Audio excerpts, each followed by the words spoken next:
Coming up on the Upful Life podcast.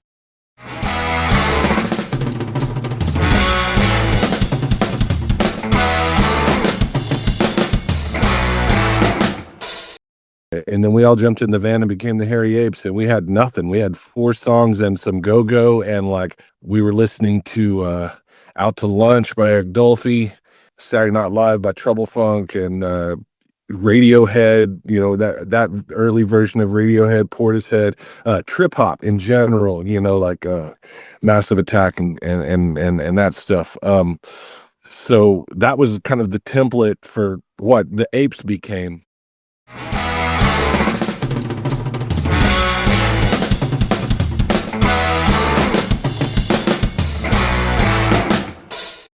Someone once said to me, Chicha is what happened when Peruvian surfers took acid and ayahuasca, and that's what they did to cumbia, and they mixed it with a British invasion guitar player. Those were heroes to them, like Eric Clapton and stuff like that. Chicha specifically, yeah, it was kind of like always psychedelic, a transistory sort of charm to it. I guess it was because of, low budget recording that was available to them there, but it's funny because we're still chasing, like trying to get that weird old barely have it sound.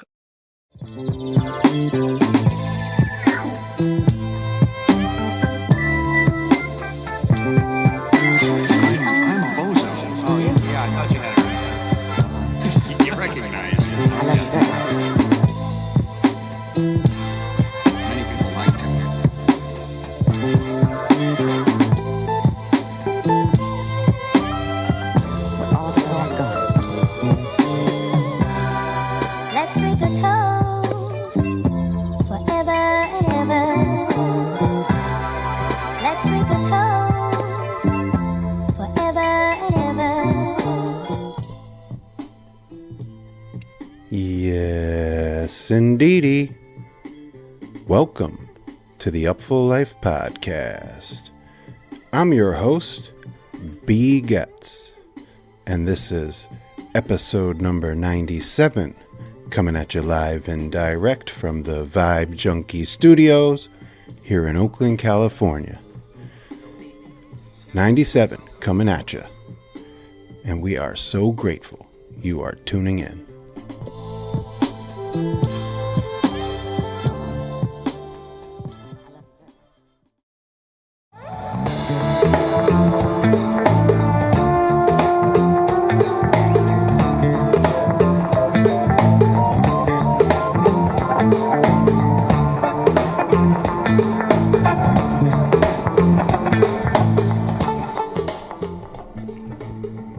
Yes, indeedy. I want to tell you all about the Golden Road Gathering taking place May 15 through 17 in Placerville, California, up here in NorCal, the El Dorado Fairgrounds. Golden Road Gathering is a vibrant, community-focused event that celebrates local culture, music, and the arts, held annually in the heart of historic Gold Country. The Golden Road Gathering features live performances, artisan vendors, food trucks, workshops, and a lively atmosphere that draws festival goers from across the region. It's got roots in the area's rich mining history, and the event offers a unique blend of modern creativity and nostalgic charm, making it a beloved tradition. This year's lineup is off the chain. We got the homies Lettuce on Friday, Soundtribe Sector 9 on Saturday, Leftover Salmon on Sunday, a bunch of faves including Sema Funk and Polish Ambassador, and Charlie Tuna with Cut Chemist and La Special, High Step Society, Craven Quartet, Boot Juice, Suka T. So many artists that we love, and a bunch that we are going to get hip to for the first time. Also got to throw in Lab Rats out of Sacramento, another great band. There's just a sick lineup. So go to goldenroadgathering.com, one word, goldenroadgathering.com, for your tickets and further information to peruse the complete lineup and connect. So shout out Golden Road Gathering. It's about 44 days away as I'm recording this. You know what it is. The Golden Road Gathering, May 15 to 17. goldenroadgathering.com and Radiate Let.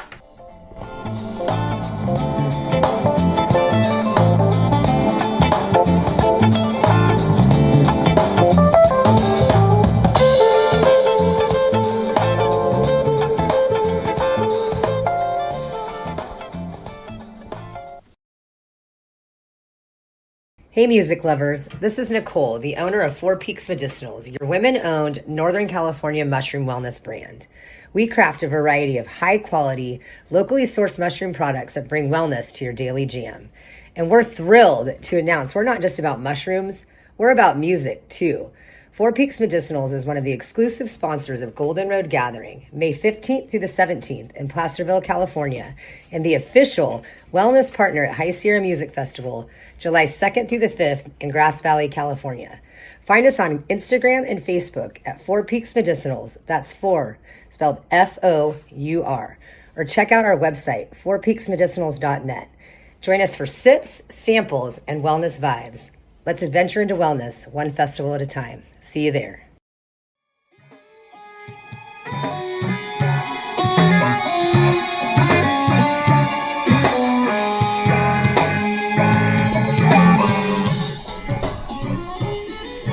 Just want to let you folks know about a great new podcast out there called Bub and Pop. B-U-B and P-O-P. Bub and Pop. It's hosted by the homie Matt Hoffman back in Philadelphia. We're kindred souls, and I've been in contact with him over the past couple years as he's dreamt up this project and brought it to fruition. They just launched a few weeks ago. Check it out, Bub and Pop, one word, B-U-B-A-N-D-P-O-P, bubandpop.com. It's on all the podcast platforms, wherever pods are casted. It's a music journalism podcast, not unlike this one, interview-based, talking about careers in music, life, the universe, and everything in between. Matt is a mensch, a good dude, and I really want to see him win. So if you're into this show, you're probably going to be into that one too. Bub and Pop podcast, bubandpop.com. Check it out. So far he's had 3 guests, I believe, including bassist from Muscle Tough, Jonathan Coleman, and vocalist Kanika Moore, and Philly area musician Anton Milioti. So he's 3 episodes in. Highly recommend. Check it out. Bub and Pop. Shout out Matt Hoffman.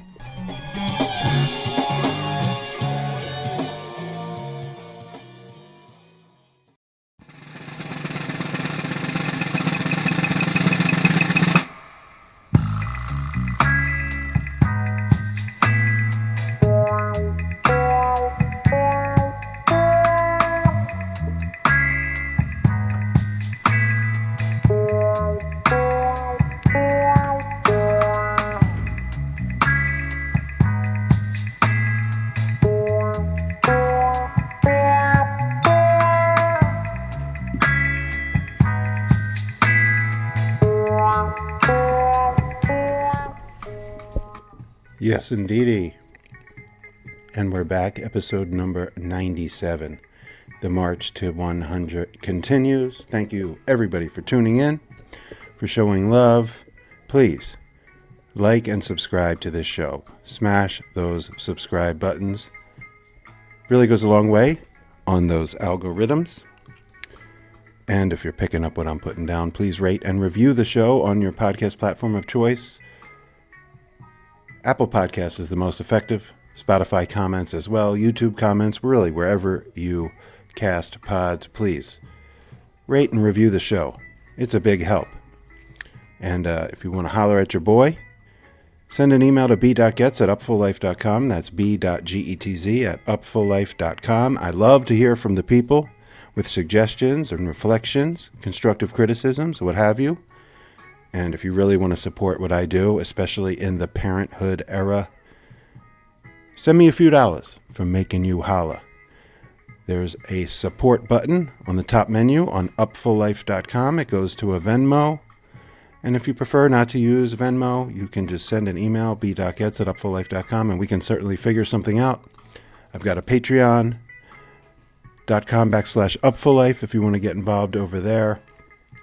And on upfullife.com, you can find all my written work on Live for Live Music and on Upful Life, both archived and housed on upfullife.com. Check out my recent piece on Graham Lesh's Unbroken Chain finale here in San Francisco, March 22nd at the Fillmore. It was a very special night celebrating his late, great, pioneering father, Phil Lesh.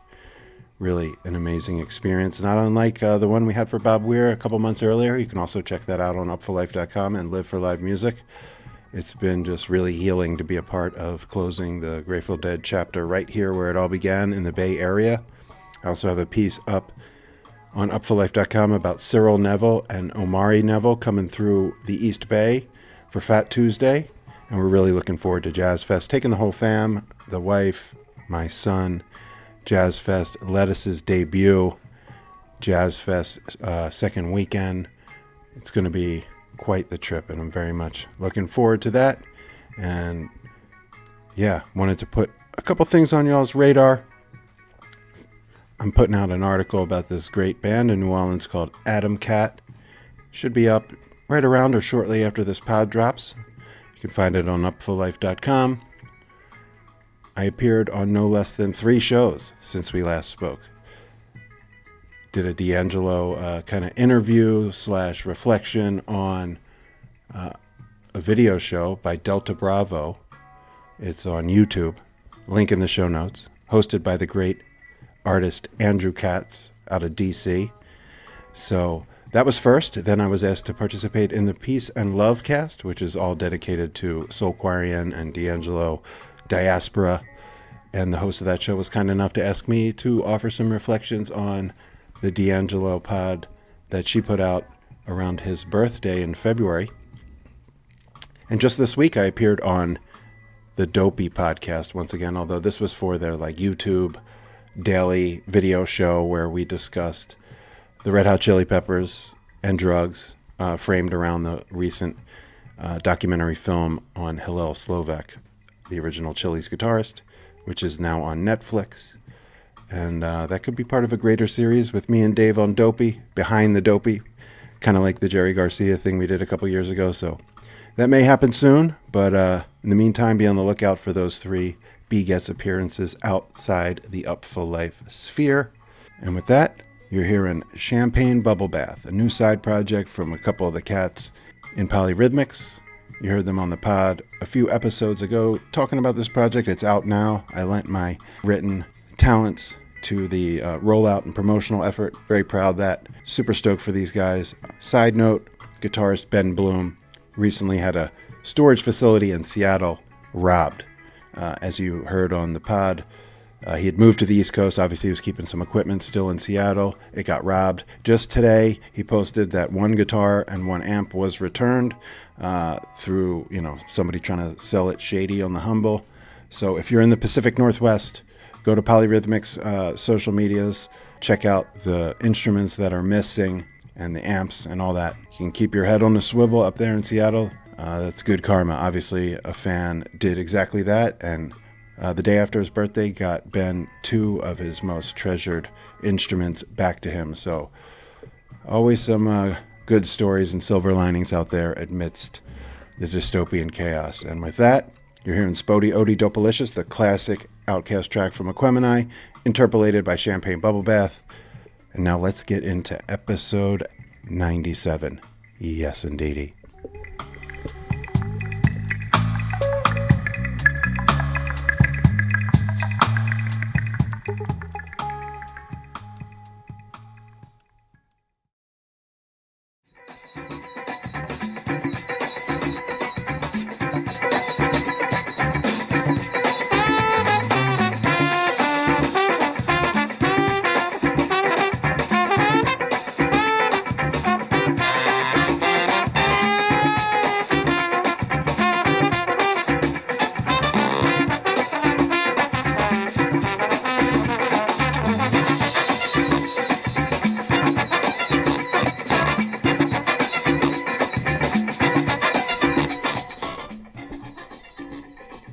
Yes, indeedy. And we're back for episode number 97, the long-awaited conversation with John Speice, drummer extraordinaire, based in Austin, Texas.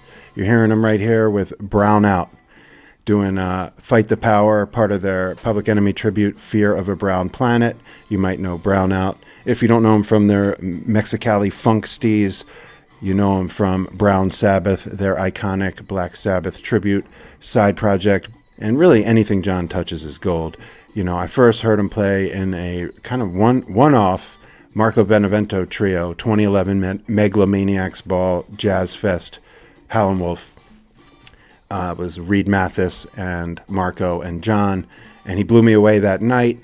And then I've just kind of followed his career ever since. Like we mentioned, Brownout, he's a part of the Grammy Award-winning legendary Grupo Fantasma. He's also a part of a new band that's really hot called Caramelo Haze. He works with Topaz and Golden Dawn Arkestra. And his main focus lately has been the psychedelic cumbia band called Money Chicha, who I fell in love with also. And they played Jazz Fest last year and just tore our heads off at the Saturn Bar. And John's also worked extensively with Mike Dillon, most notably with the famed underground punk funk jazz maniacs, Harry Apes BMX. BMX short for Butt Moving Experience. And they've recently had a reunion. So we talk about that. And we just kind of get into the weeds with John about his whole career, his journey, the scene in Austin, past and present, all these different projects. And just, you know, what makes him tick. I'm a huge fan of him as a human being. We've been friends for several years, and I've always kept my thumb on the pulse of anything he's found worthy of his time and timekeeping. So without any further ado, long-awaited conversation with my man, John Speice.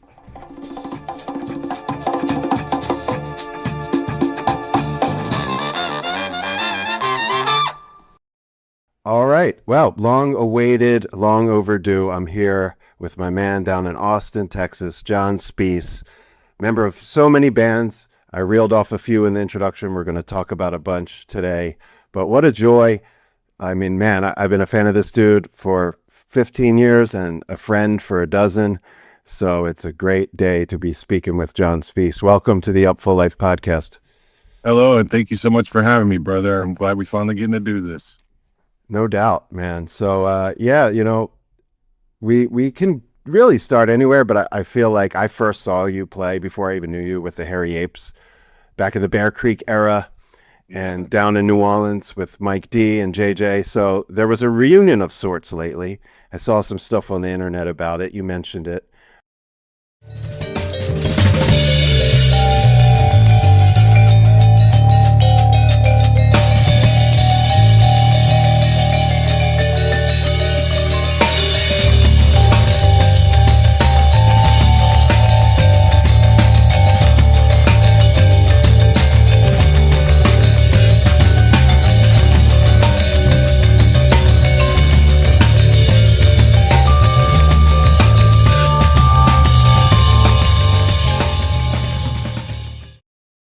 So take me through what the comeback, the reunion, the return of the Apes was all about. Well, I got a rando text about like 4 or 5 months ago of just Mike hanging out with Clark in Kansas City, you know, looking like they were having fun, just a picture, you know, and then that was followed up by, hey, you want to do an Apes show in December up here in Kansas City? So I was like, yeah, man, that sounds great. Far enough out for me to plan for it. And, you know, why not? It sounds fun. And then he hit me up when I was in the airport in transit to a tour to Colorado and was like, what if we, you know, did a few more, like did some New Orleans and some Austin. And it seems a shame to just do it in Kansas City because we were mostly an Austin band, particularly in that first iteration. So, yeah, so then we just mapped out a couple of weekends and blocked those off, and then conversations started and Zach got wind that we were going to do some, and you know, we hadn't even at first bothered him because he's a very busy man and he's got 2 young kids there in Colorado, and we just kind of didn't think he'd want to do it, you know. I don't know why, but we were just sort of like, you know, Zach's over there doing this thing. I don't know if you know, he's keyboard tech for Beyonce and Jay-Z, and he's really got his hands on a lot of stuff, as well as being a dad to 2 kids. But then he hit us up and was like, hey, what if I came and played those shows there in New Orleans and Austin and Houston? And we were like, well, fuck yeah, 1.0, let's do it. And we hadn't been in the room in a very long time. Hadn't played any music together in forever. We've, of course, stayed in touch as homies. But so that was exciting and fun. And then Brian Haas jumped in the van and we did sort of a Apes 3.0 on the way to Kansas City to do the aforementioned gig. And then we finished out with Clark there at the record bar.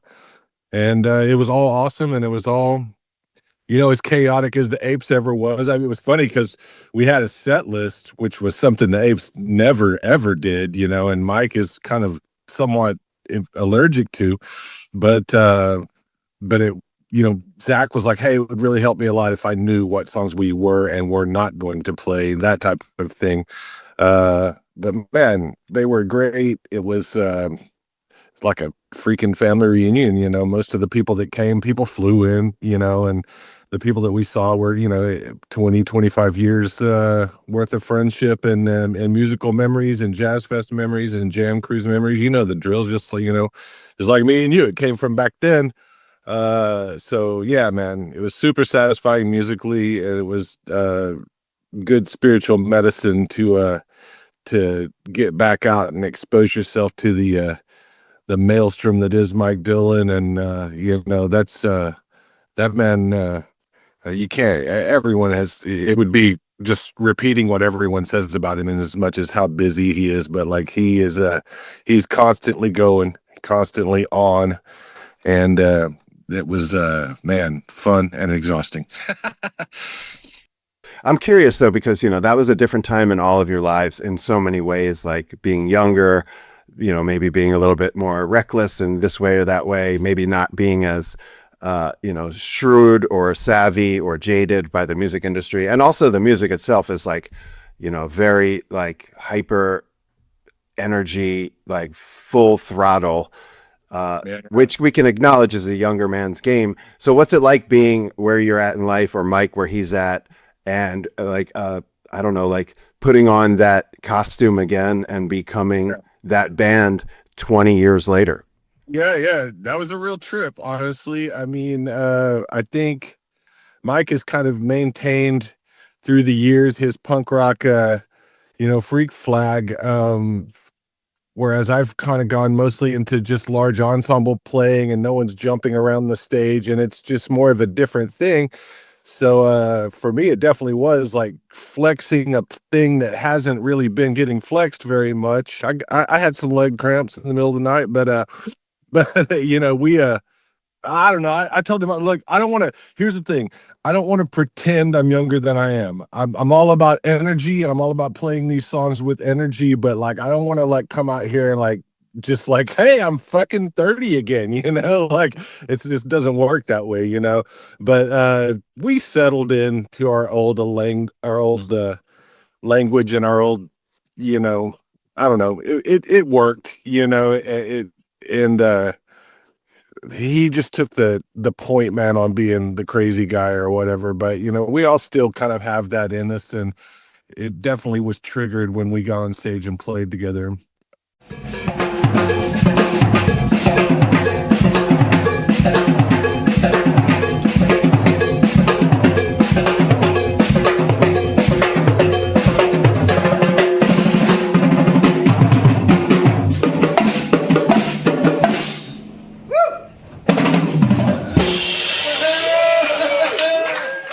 Especially seeing familiar faces out in the crowd and sort of just being like a time machine, not just on stage, but off stage and in those cities where you guys have such deep roots.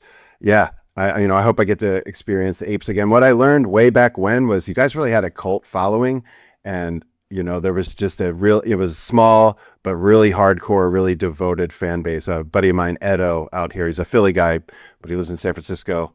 And he was actually the first guy to tell me about you guys. And he didn't get to any shows on the reunion, but I know he was really excited that you guys were doing stuff again. And hey, you never know. Maybe you'll get some calls to come out to the Bay Area. We could definitely fill the room. That's for sure.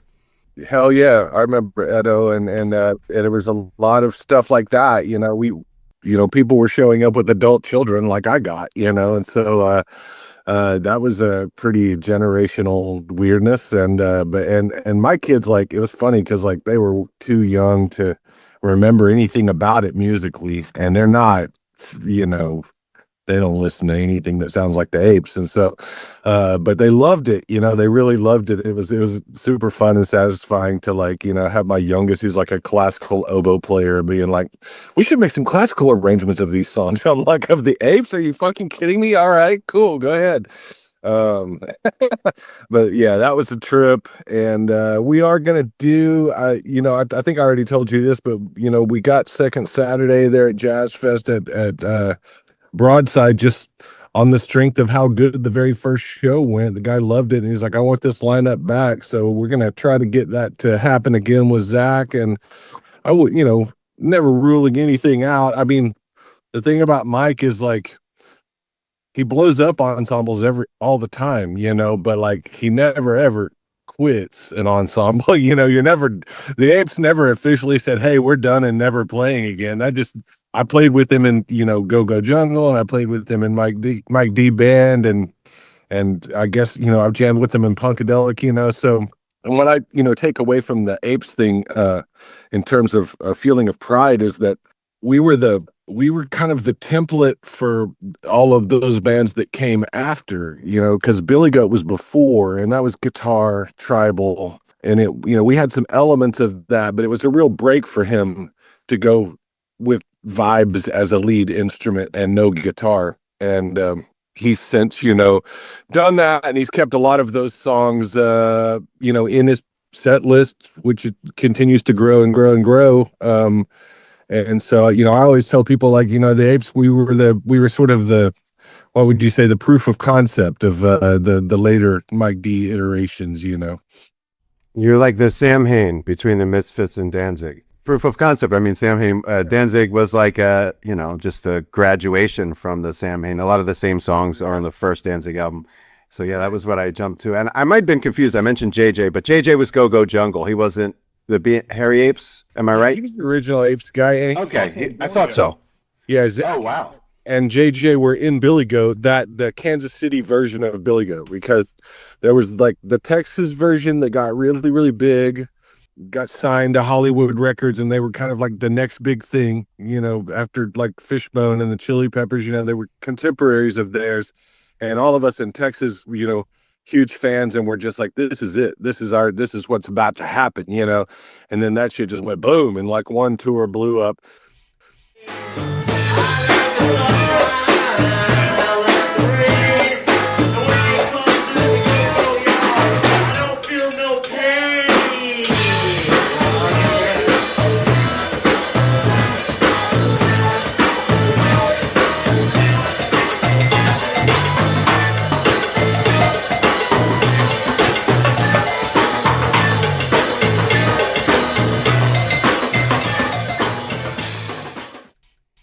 And he got a bunch of Kansas City dudes, and they were cool, but like they did not get really warmly received when they came back to Texas. It was sort of like, what? You destroyed the best band ever. What are you doing? But Mike's a complex character, and he was definitely going through some complex shit at the time. So, but then he picked up JJ right off the porch in Denton, and Jonas, and Zach. I remember, this is hilarious. Zach was making straight A's. Like, he was in a band with me called Whitey, a big like P-Funk, my first real band, but that had stopped, and he had gotten back into North Texas going to school, and he was making straight A's in kinesiology. He was like, had a plan, like everything was going great. And then Mike came back with this Kansas City band who none of us liked, and then was like, asked Zach to join. And I was like, dude, no, what are you doing, man? Get in the van with Mike? He's a fucking train wreck, and you're making straight A's in school. I was like this weird voice of reason. But he did it anyway, of course. And the rest is history. But yeah, those guys, then they formed that group that was a mixture of Kansas City and Texas dudes into a really solid ensemble that ended up making a record called Black and White that's really good. He still plays songs off of that, and that eventually ran its course too. And JJ and Zach ended up in Austin, and we were just like, any excuse to play together, let's play together. They were just homies, and we wanted to play. Some months went by, and Mike sent a cassette that had it had Cal Dreams, $100 on the Ground, Breakfast, and one other one. I was spacing it, but anyway, 4 songs, and he was like, you want to play a gig? And so we just got to go to this thing called the Butt Moving Experience. You know, we didn't think it was ever going to be gig number 2.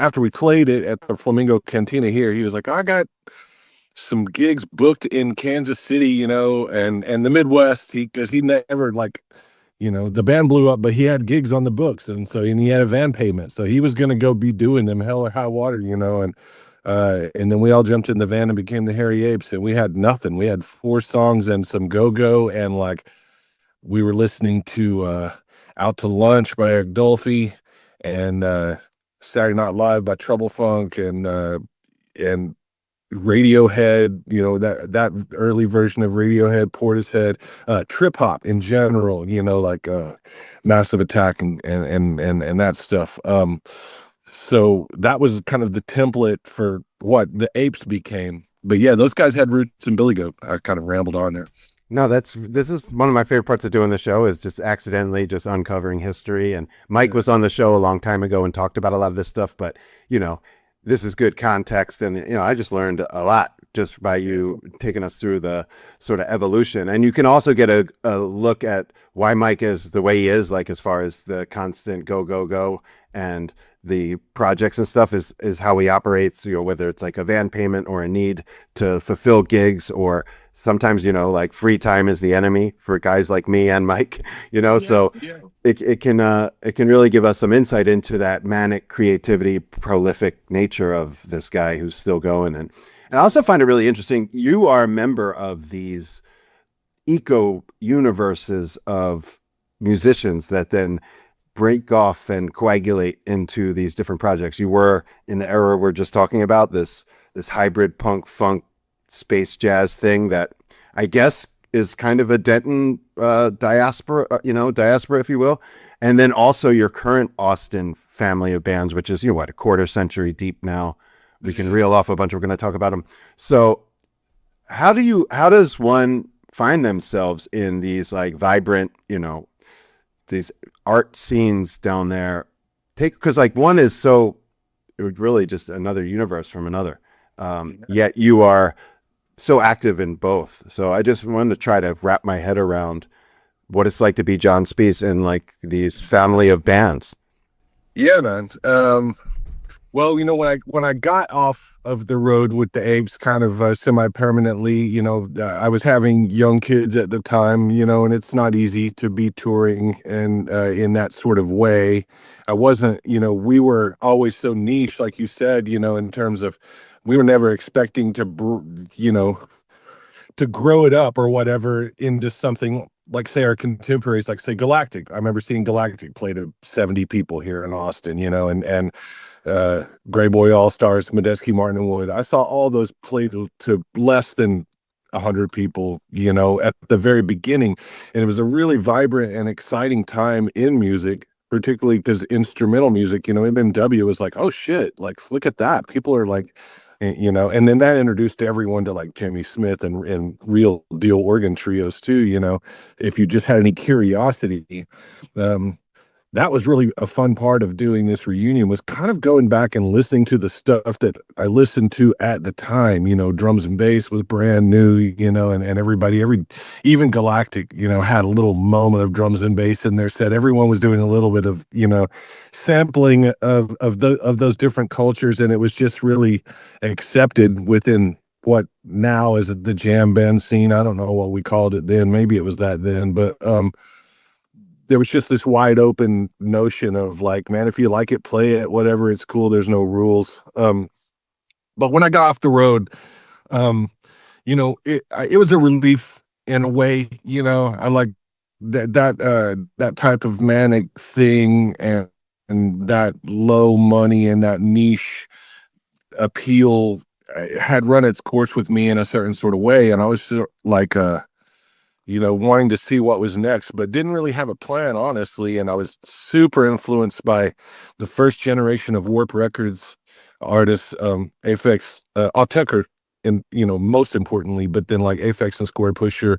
And so I got an Electron Machine drum, and I started just being by myself and making electronic music. That was what I wanted to do, for a long time, and I did that for a couple of years. And then I missed humans again, but in the interim, I played a gig with a band Zach had called Maimu. They were from Los Angeles.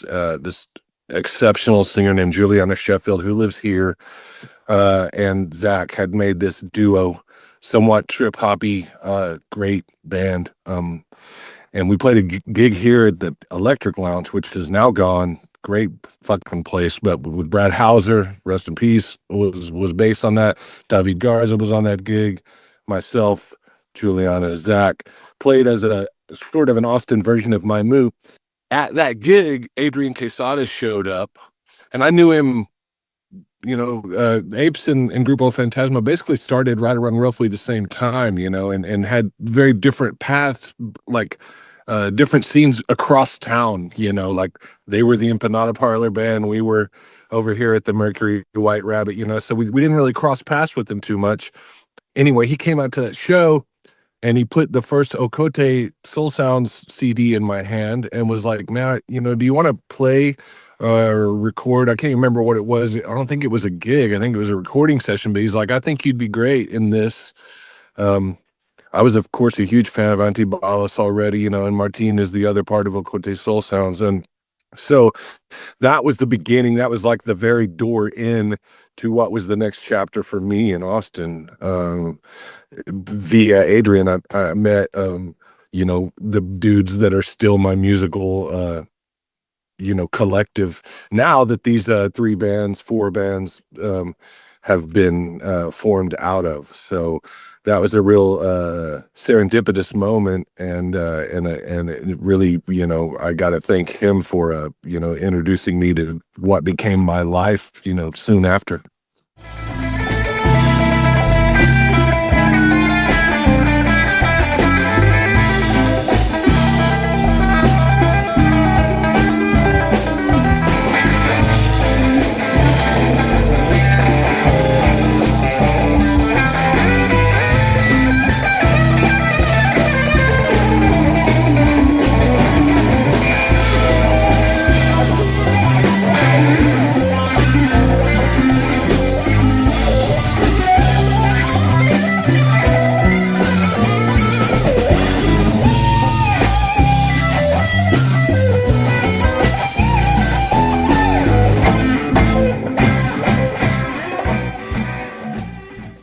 Yeah, I mean, it's crazy to think that it all started back then when you think about all these groups. I didn't realize that Adrian and you had connected that way or in that long ago. And the first time that I don't want to spend too much time in the past, but just to set the foundation, the first time that I really kind of grokked what was going on was through Brownout. When does that band form? And maybe just, I think that's probably the band that in our little Jazz Fest Jam Cruise universe probably made the biggest impact and most people are familiar with. And I don't know if it's defunct, but I know it's been on the shelf for a minute while everybody's been doing other things and finding great success. Is Brownout kind of the embryo for this whole family, or am I mistaken there? Grupo was first. Grupo was first. Grupo's 25 this year. Brownout is 22 this year, and Money Chicha is 15 or 16 this year. So they were all sort of reactions to things that we weren't getting from the other band, but they were all already formed before me. Like Grupo, I was on percussion on the album that won a Grammy. And then I was, I became the drummer, right after that, like kind of during that time period there. but I was with Adrian and Okote before that, before becoming the drummer in Brownout. And I was percussion in Brownout first too, because that drummer Johnny was the drummer in both Grupo and Brownout. And those guys were all high school friends from like Laredo, and so it was a weird situation for me. It was not something I ever set out to do. I was super happy working with Adrian because he was always busy and he seemed to really like my skill set, and we were just being really prolific and making lots of music. And then, some stuff happened within the inner, politics and that blew up with the other drummer. And I was kind of a logical choice to fill the role, but it wasn't something I was setting out to do. And at first there was some trepidation about it because they were already kind of a big deal here in town. And it felt strange, because they were high school friends and such. And so that felt weird to me.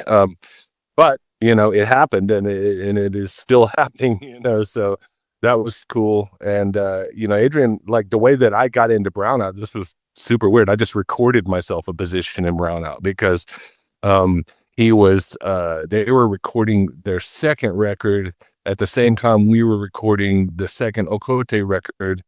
This was all in Adrian's living room at the time, or second bedroom in his house. And he was like, "Hey, you want to put some timbales on this, Brown?" And I can't get Jose to show up. Jose is the timbale player, sort of band leader of Fantasma for all those years. And he wasn't, particularly interested in coming and playing with Brown or whatever. I don't know what the deal was, but Adrian was like, "You want to do this?" And I was like, "Sure." I had never recorded timbales in my life. Like I sort of hacked around on them a little bit. I had no real business doing it, but sometimes you just have to say yes to a situation. And that turned into like 4 or 5 songs on the record. And then the record came out and they weren't gonna have any, I wasn't asked to join or anything like that. And then it was just like I had some Southwest miles and they were doing this West Coast tour, and I was like, what if I just meet you out there? I'll just see you there. And we went from Los Angeles up to San Francisco, and it was ripping and everything was great. And so I just never left. I was the sit-in that never left. And then eventually became the drummer. And the energy of if we were contrasting, from the old never have a set list days and manic energy days, this was quite the opposite of that. And it was something I was really happy to get into, playing large ensemble stuff, playing more review style stuff, like that had a plan. I liked it, and it was home for me. But after some years, I did kind of like, I missed the chaotic, like, oh, these guys don't really ever improvise like in the same way, that we used to. Or Mike would like write a song, just have a crap 4-track version of it that he did himself, play it in the van for us, and we go, oh, that's cool. And then we like run it at sound check, and then we would play it on the gig that night, and that was how 80% of the Apes repertoire even came to be. So opposite experience, both creatively and in how you and how it manifested itself. But yeah, man, those guys were and are my family, and I work really extensively with Beto all the time. I just recorded with Adrian last 2 weeks ago, and so just it was a real blessing to fall into that. And yeah, it's good stuff.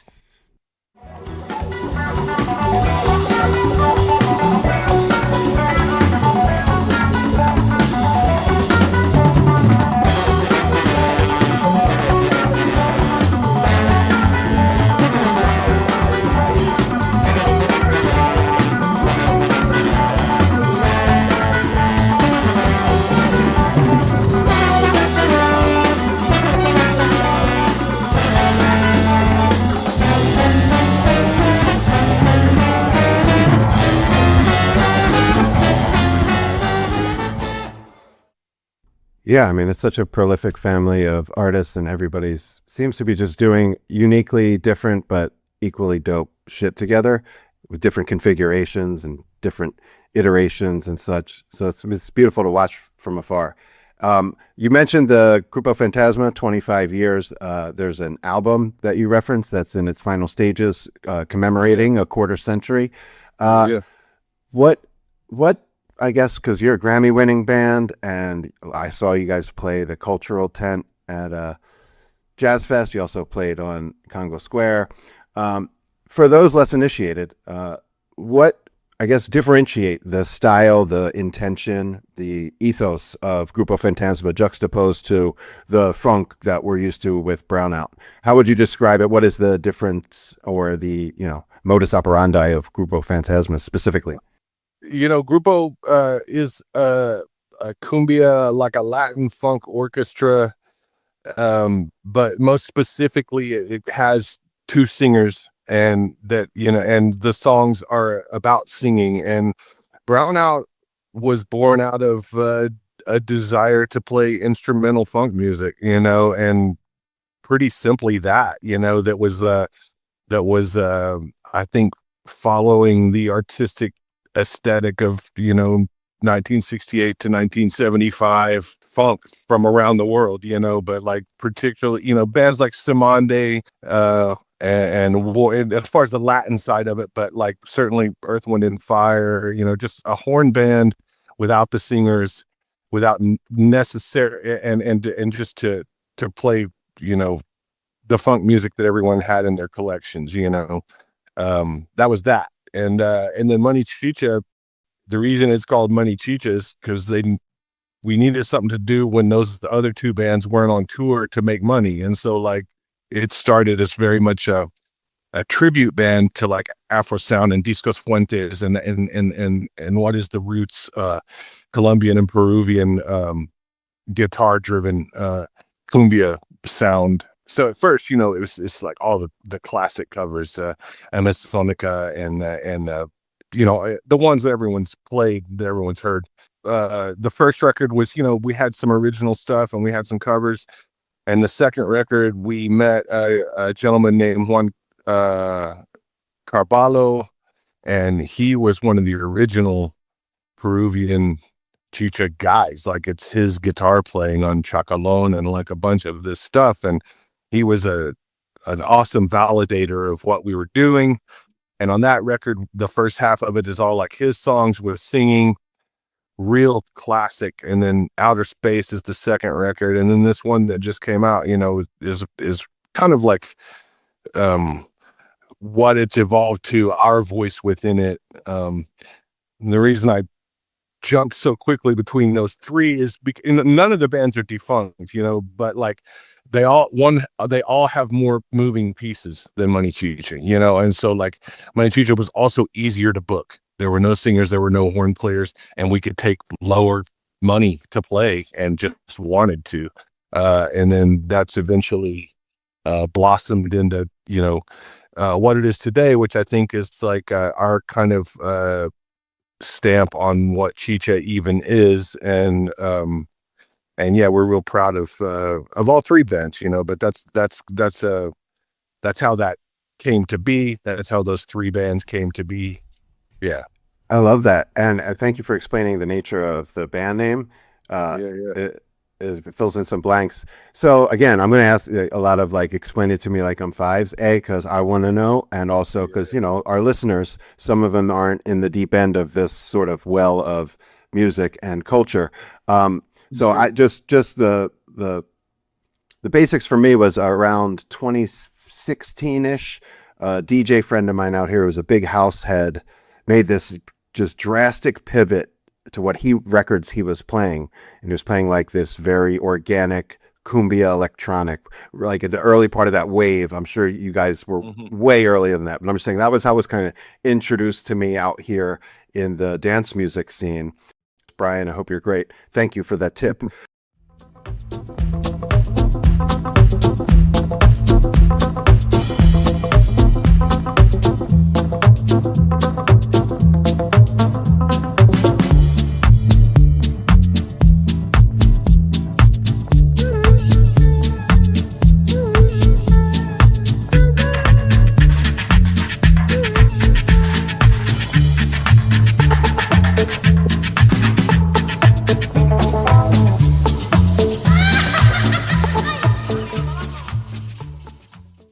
But shortly after that, you just kind of hit me, because it was around the Brown Sabbath era, when I had written a bunch around the Brownout Black Sabbath stuff, and you and I were talking a bunch, and you were like, oh, I got this other thing. And you slid me early Money Chicha. I remember hearing the Das Effect sample in one of the tunes and being fucking bugged out.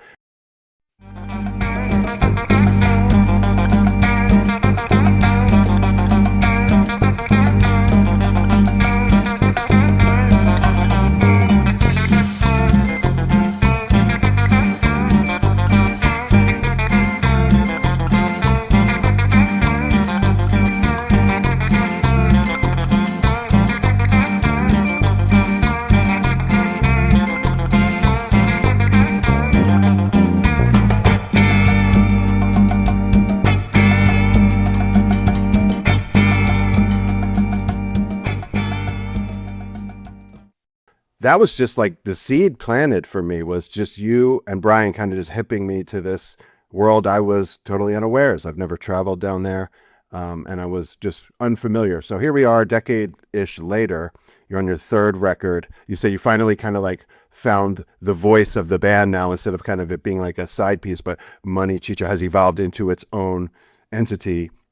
I would like to ask you to explain it like we're five. What makes it Chicha versus cumbia? And why did you zero in? I guess you mentioned no horns, guitar driven. What are the like distinct like genetic code DNA for Chicha specifically? Well, it's funny that you say that. I'm not sure if I would say this particular description to a 5-year-old, but someone once said to me that Chicha is what happened when Peruvian surfers took acid and ayahuasca, and that's what they did to cumbia, and they mixed it with a British invasion guitar player. Those were heroes to them, like Eric Clapton and stuff like that. Mr. Carvalho that collaborated with us on Chicha Summit. They called their band Nueva Crema down there because that's how much they liked cream. And so they were huge, fans of that. So guitar for sure, cumbia evolved. Folkloric cumbia, from the mountain is, these things called gaitas. They're flutes, and this percussion ensemble, very acoustic. And then as it, evolved, became, accordion.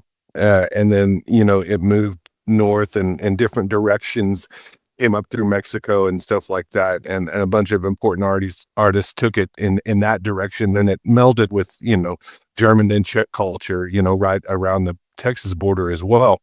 But Chicha specifically, it was kind of like always psychedelic, and had a transistory sort of charm to it. I guess it was because of low budget recording that was available to them there, But it's funny because we're still chasing, like trying to get that weird old barely have it sound. For me personally, and I think a lot of people, the very first time they ever heard Chicha was a compilation called Roots of Chicha, that was put out by Olivier, who does Barabes Records, and he's the front man of the band Chicha Libre, from New York, but he's a French national, I believe. I don't know. I don't think he was born in the States. I think he's French national, but he did the work and went down there, and like got all these great songs together and put them in a package that we could all hear.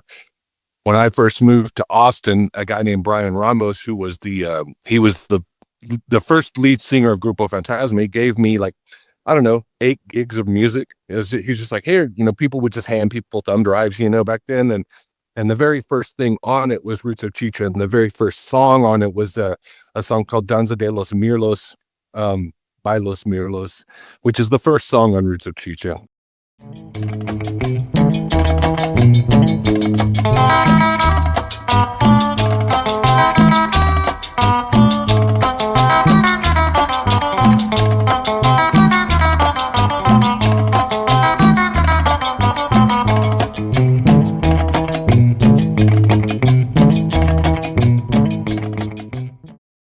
And it's a hugely important song. It actually predates them. It's actually called Cumbia Pajaritos is what the real name of it is. But like they called it Danza de los Mirlos.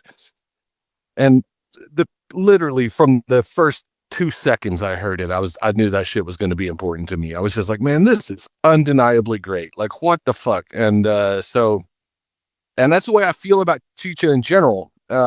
It's just like, it's really hard to not like it, like there's something to it, doesn't really matter if people understand Spanish or whatever, it's just super universal. It kind of does what reggae does, in as much as you can, how you can make any song into reggae. You can do Dark Side of the Moon as reggae, you can do any song as Chicha as well, So, that's where I first heard it, and I think that's where a bunch of people first heard it. That was a really important compilation. Can you just date that compilation hitting the town like that? I mean, let's see, what was there had to be like, I mean, I think he gave me that thumb drive in like 07 or 08. I don't know. You could find, I mean, that's a matter of public record in terms of when it came out, but that's just when I heard it, Right. And it wasn't long before that. We ended up becoming great friends with Olivier and with Chicha Libre, and we would do these things called Chicha Summits with, they came and hung out, and we would do little tours, package tours with us and Chicha Libre and other bands from different pockets of the country. There was a band called Chicha Dust from Tucson. They're still around. They just go by a different name now. I think Buyapango is how we ended up meeting Jose Luis Carballo. They're either from North or South California. I think they're from Los Angeles area. But what we would do is we would just like do little runs with the other bands that were playing Chicha and just express our love for it. And it was just different, ways of playing it. And Olivier in particular was really supportive of us, really had a thing for Beto's guitar playing. He compared him favorably with Manzanita, who's like the Jimi Hendrix of Chicha. Like he was just like, man, you can play like that, so we knew we were kind of onto something. But I think, to fast forward a bit, it wasn't really until Peter Stopczynski became a member of the band with his weirdo, classical and outsider music background that we started to like really have the audacity to like make our own version of it, and have our own voice, But yeah, that was probably around 08 or so. And we joke a lot because about every 8 to 10 to 12 years, white people rediscover cumbia, and and something happens where there's this big moment.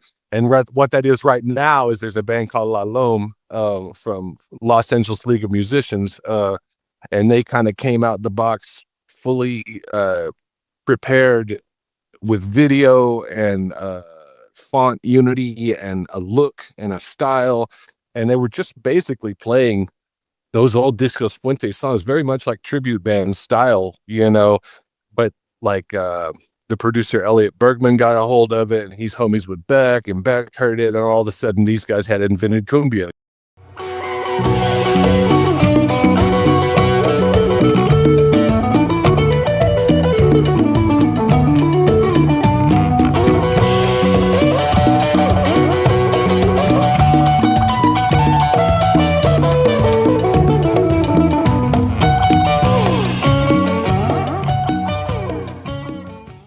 And that was in the interim of us, between our second and third record. So we were trying not to be salty about that. But at the same time, it was just kind of funny because, these things happen in cycles culturally, and that cycle gets faster, like 20 years goes to 10 years, goes to 5 years.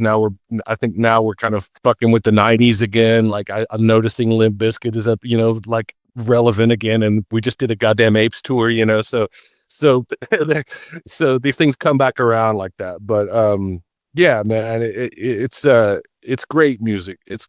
Chicha is just great music. It is, and you guys do a version of it that's both like exhilarating and very accessible. I think I mentioned in the review I put in my. By the way, La Lame was on my.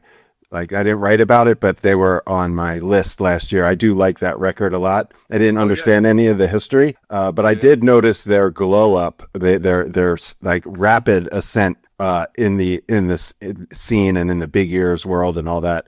But I was going to say about the music is very like it connects to whatever like mojo that people have where they really just want to get loose. The night at the Saturn bar I mentioned was probably the dance party of the year. Like something about the room and the music and the Farfisa organ is like tantric and spellbinding. And juxtaposed with psychedelic guitar, which is something that's native to the sort of hippie jam world that people can really plug into.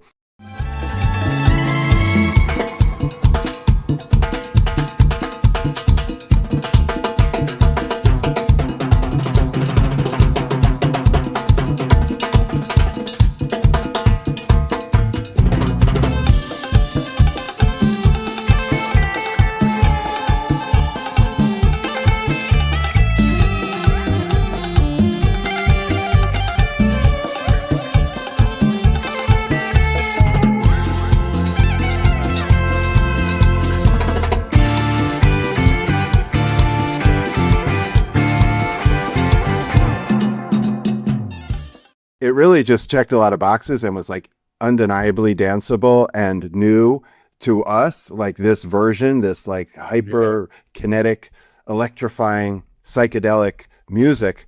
So I'm curious, and you could answer this or pass on it. Do you experience any, appropriation blowback from the purists and keepers of the culture, or is this embraced? Like, please take our music and expound on it. Yeah. There's a lot of that conversation, especially this day and age. I'm not a super PC guy, but at the same time, I do understand that, music belongs to people and cultures. So navigating that, I mean, you're right on the border also, which there's a lot more of people from the Southern Hemisphere in Texas than there are the rest of the U.S. And therefore, I'm sure that makes it more embraceable regionally. But I'm just curious, have you experienced positive or negative from the quote purists? I mean, mostly it's funny. Purity is a strange test to put on art, period, and so many really great artists, have David Byrne comes to mind immediately, as someone who's like really like sampled the world, and brought the world. And so I just think if you're, it's about your intent, and it's about how your intent feels. It wouldn't have been, I don't think it would have been cool or natural for us to never evolve past being a tribute band. Those first steps are real natural. Everybody learns this first 15, 20 songs, and like a cumbia real book. It's funny. It's somewhat like that, the Discos Fuentes and Afros. So, I mean, I personally have experienced imposter syndrome in a few different ways, just not being a Spanish speaker. It can be weird for me because I don't speak the language, and I regret that, honestly. But mostly, we've played in New York at Barbies to like a sweaty room of like nothing but Peruvians and Colombians, and they'll just be like, they'll dance like crazy, and then after be like, which one of you is Peruvian? Like, holy cow, that's amazing, you guys are killing it. And it's just like, well, none of us just did, we just love it, and so no one's ever said, well, don't do that, and or you're stealing it or anything. No one's ever really tried to do that. But I think also as we've done it over the years, we've gone more and more towards trying to find out who we are within the pantheon of Chicha, and not just paying tribute to the classics, as it were. Yeah, I mean, it's a tightrope to walk, and like I said, if you're getting the love and the embrace from people who the music is native to, and you can play to a room full of them, and they react as such, then you're doing something right. And I think it's also important.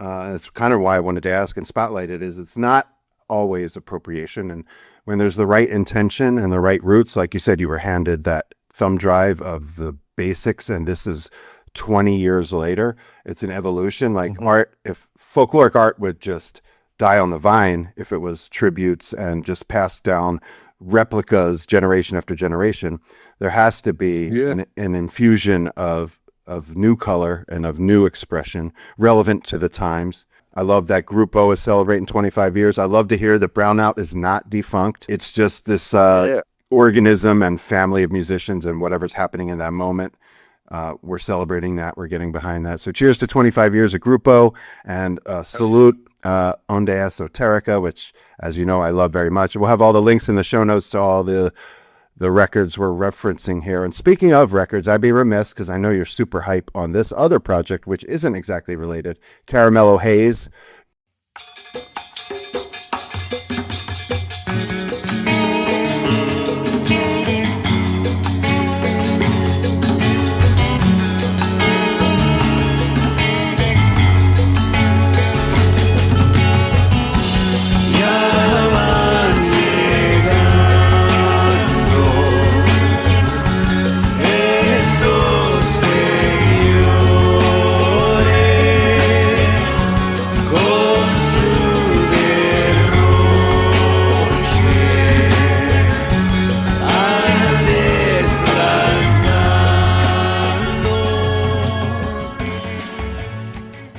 Well, okay, so if we go back to the first record, this was like deep in the pandemic, and it was when people were deciding, I don't know if you remember this term, bubble, who's in your bubble, the people that you would go and free breathe around, basically.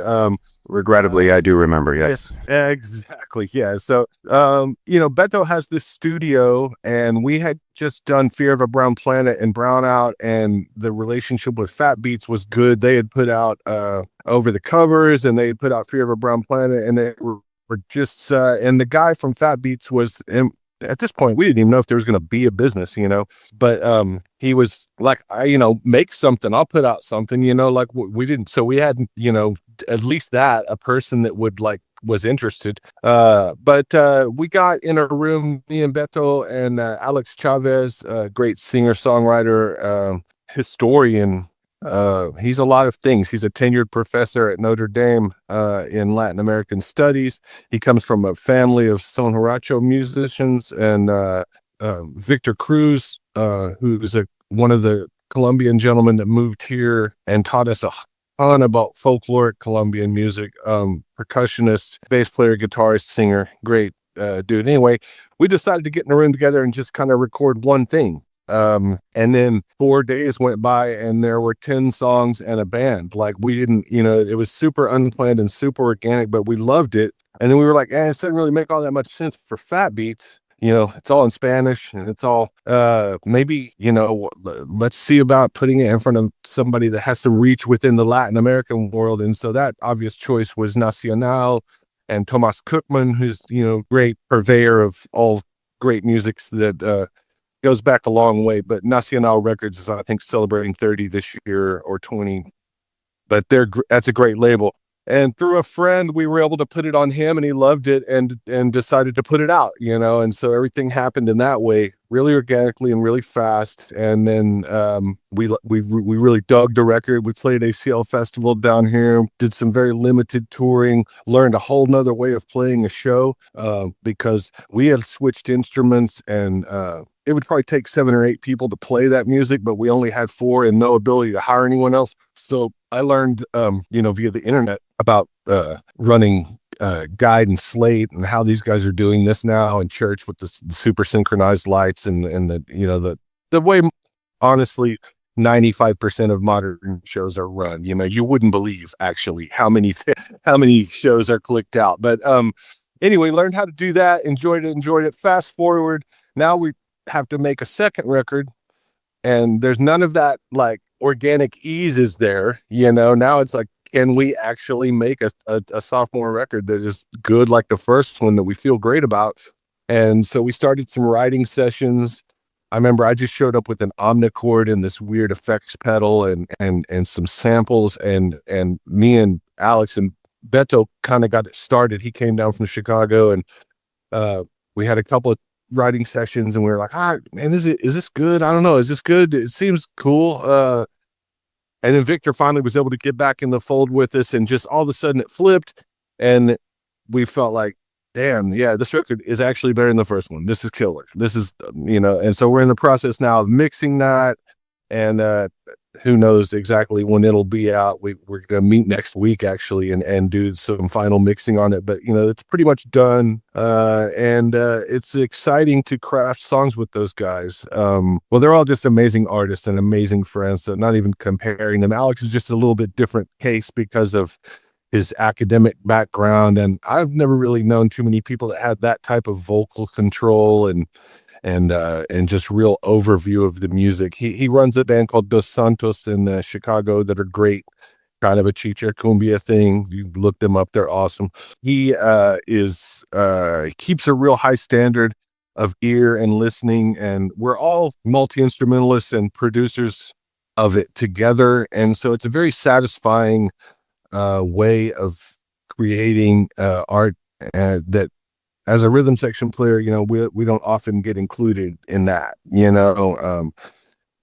so I like it a lot, just, because it allows me to be more than just drums, to speak to the whole of it. So yeah, we're very excited about that. That's coming up. Cuando yo vengo cantando, a mí el miedo no me tienta, porque el miedo se da cuenta que yo a él lo estoy quemando. Que yo a él lo estoy quemando y sin temor yo lo reitero. Y vivo desafiando, con mi canto espanto el miedo. Con mi canto espanto el miedo, con la luna yo converso.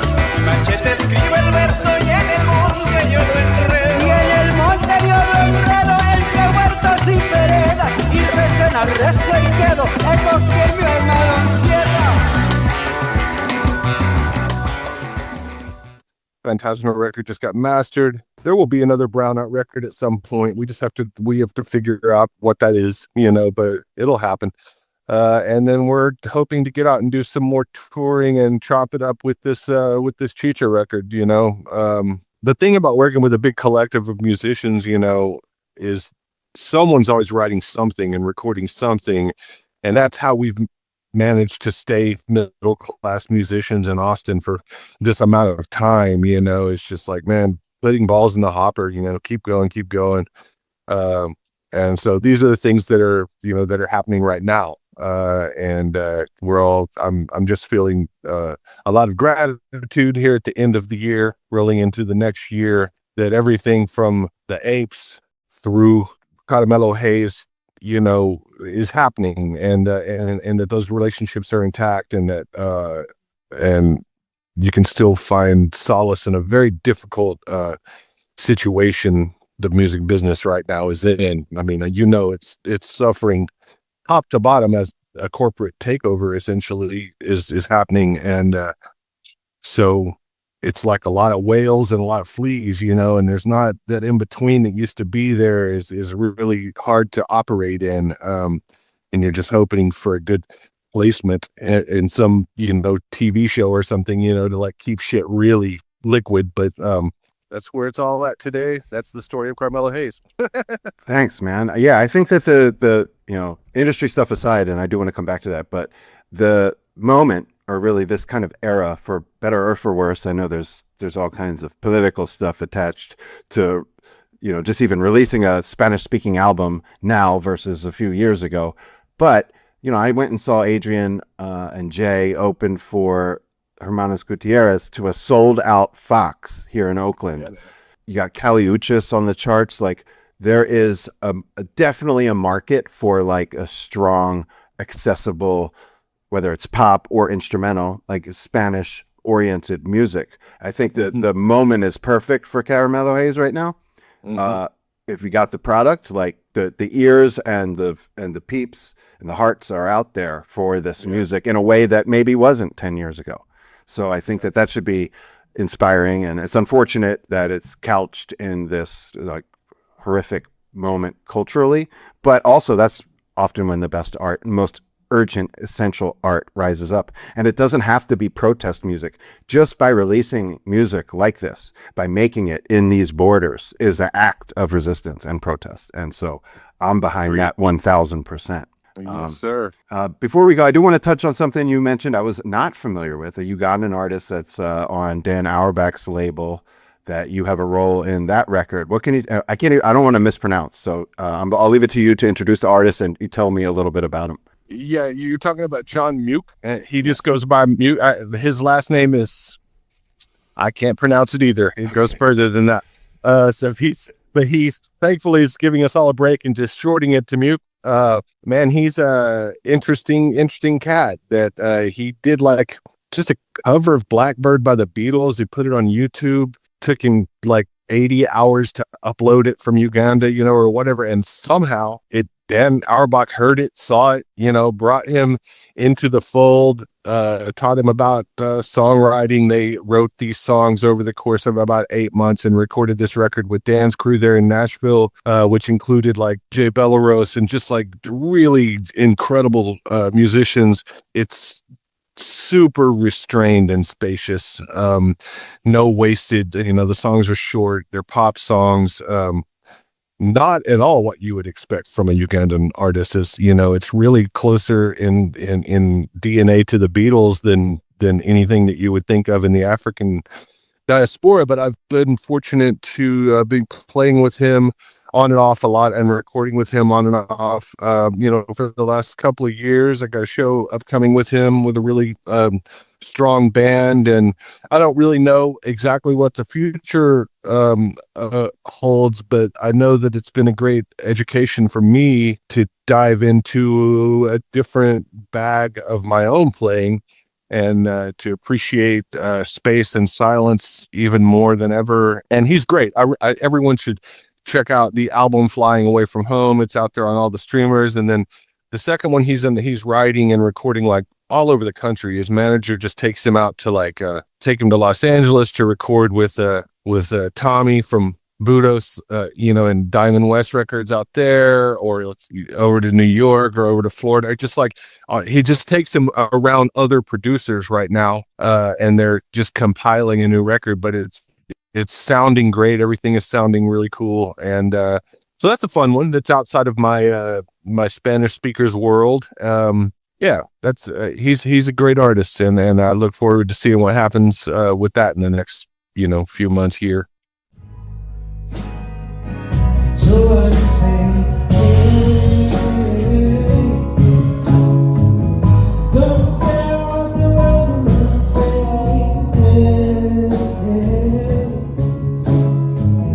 I'm not afraid of the sun that's raining this summer.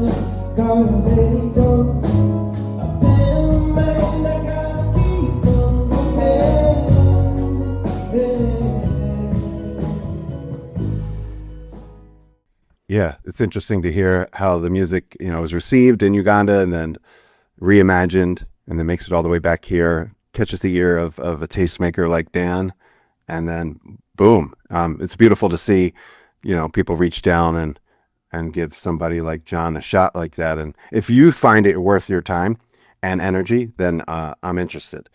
Yeah, for sure. We reference the industry stuff, and I try not to be like a super downer on this pod, whether it's political stuff, but we don't really get into the weeds of cultural or political stuff. We did during the pandemic, especially during Black Lives Matter era, but these days I find that I like to provide a medicinal balm for the crazy rather than discuss the crazy. But you're in Austin, right? And I've heard people lament about the evolution or devolution of what was once maybe the sister to New Orleans, the best music city in the States, but then I'm wearing my t-shirt of Nikki Glaspie, a recent couple years ago moved to Austin, and you ask her and she says it's her favorite place she's ever lived, and it's alive and kicking. So as somebody who is actively working and connected in Austin, but also can remember what's your take on the temperature of Austin, Texas, trending, in the right direction or still kind of unraveling in the wrong one? Wow, that's a good question. It's I don't know if you've ever spent any time in Nashville, but Austin and Nashville are real similar in terms of sort of vibrant, explosive growth.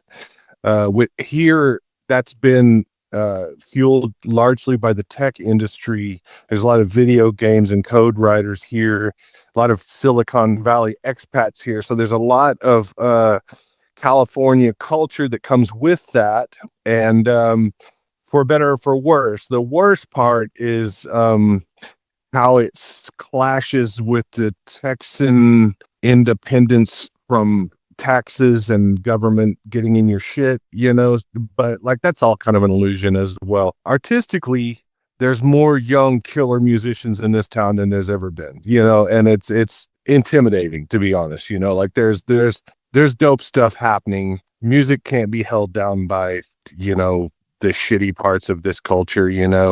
On a personal level, for me, I've got long-term relationships from the before times, and we are grandfathered into a good deal of work, and it's kept me from wanting to move, or just, it's been an intimidating thought to like, oh, I'm gonna go put myself right in the middle of Philadelphia, Chicago, California, Nashville, whatever, because I've already got like all this here, built a family, and I have a working infrastructure of great musicians and friends here. And I just think, Austin is somewhat symptomatic of the entire music industry, in as much as the thing that happens when corporate money sees something cool and then like they come and like buy it, and try to impart something else on it. But man, there's old Austin. It still exists. There's places here like Sam's Town Point, which Nikki plays at like every Thursday. And it's people like her that are energetic beacons and don't find themselves, she could fairly not even work here, but she doesn't, she's like she's down and dirty in the scene and will play to no one on Thursday night, with homies, because it's music and she's going to fucking play, and so it's really inspiring, just her example in particular, because when I'm feeling jaded, I'll think, damn, Nikki's just out there grinding with Jimmy Dreams and them on Thursday for 15 people at Sam's Point, like, so she's tapped right in, and so much of her work is national and international, she's such a monster player and musician, and just a beautiful, loving person. But she's kind of she's tapped right in. So and she fits in beautifully here, and that's a cool thing. I think art is what you make it, because wherever you are, there you are. And so whether you're in Tulsa, Oklahoma, or Kansas City, or Austin, or wherever, you can make vital art. You just have to be compelled to make it for yourself and not try to attach too much expectation to it. And that's the real difficult part, like, to me, it's like, we're making this Caramelo Haze record. I think it has like gigantic pop reach, like I could see like a lot of stuff happening to it, but you got to calm your tits on that, because it's like, man, probably no one's going to give a shit. So just hopefully you can enjoy making art with your friends and just keep putting balls in the hopper, like I said earlier, and get some opportunity out of it. But, Austin, some good stuff has come with all that too. It's a major eating destination, because a lot of creativity comes with money. And so there's amazing chefs in this town, and there's amazing musicians in this town. And as an entertainer, we're tied into that culture, as much as anything else. But, the armadillo is never coming back, and that's, that is what it is. Yeah, I mean, I'm sure there are a number of spots people lament that are no more. And like you said, there's a lot still happening and continuing to grow. I'll ask you this straight up. Has the comedy thing been a net positive or negative for the city arts? You don't have to answer if you don't want. Well, no, I mean, I don't know if I could even provide an accurate answer to that, but it is the Rogan adjacency.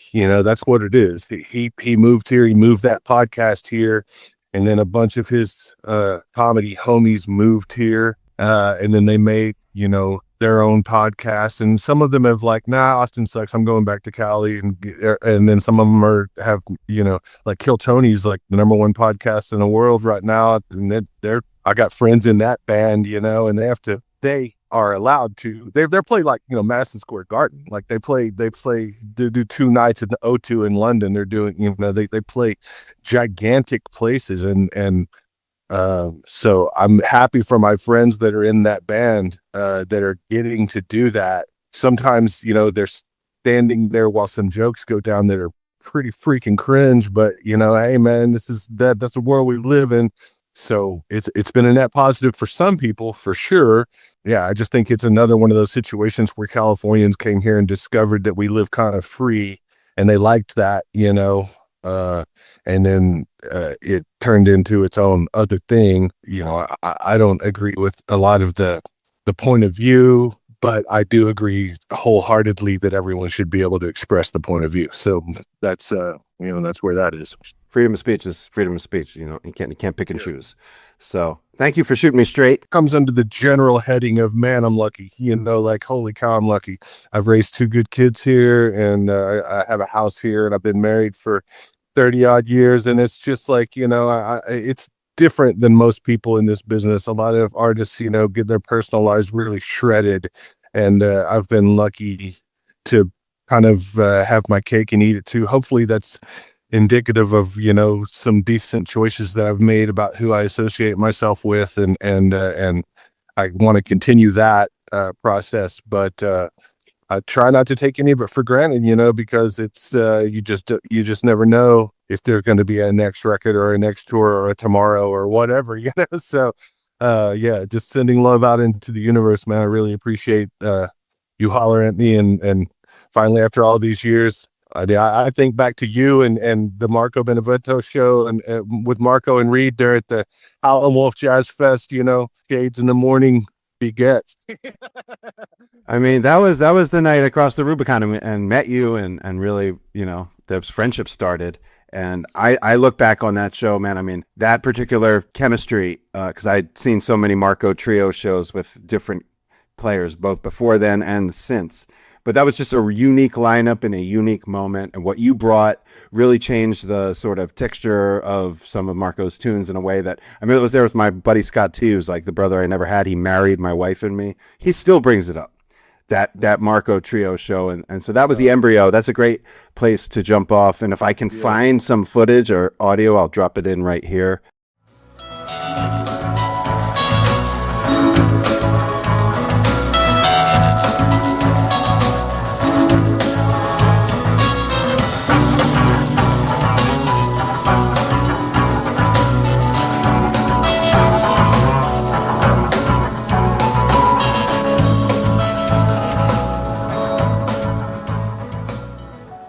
But I want to say thank you, man. And it's not just luck. You said you're lucky.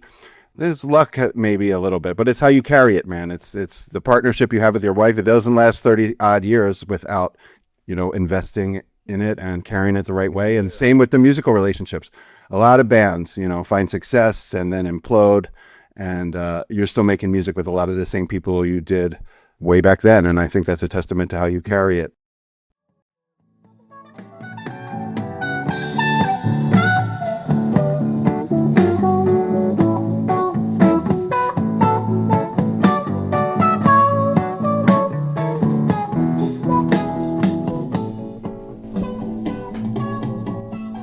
Yes, indeedy.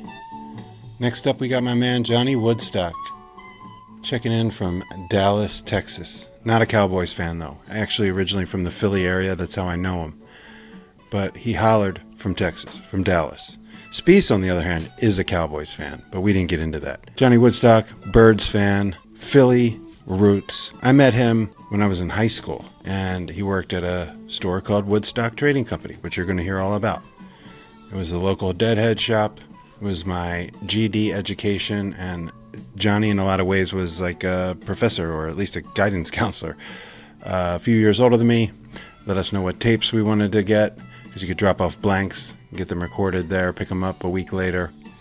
So that's how I met Johnny. Then I saw him years later, in a different lifetime, when he was the box office manager for the Blue Nile, where he held that down for a really long time, and I would see him every year at Jazz Fest. And, we stayed in touch. We stayed connected. He moved, got married, had a baby, moved to Dallas. And he's always been a radio guy, WWOZ in New Orleans. Had a legendary show down there. So Johnny's been in the same orbit as me pretty much longer than almost anybody. And we ran into him, my mom and I, at the fairgrounds last year where he was working. And it just was natural. We had to have him on the pod. And then now with the passing of both Cowboy Bob Weir and legendary Philadelphia radio DJ and Philly deadhead Pierre Robert.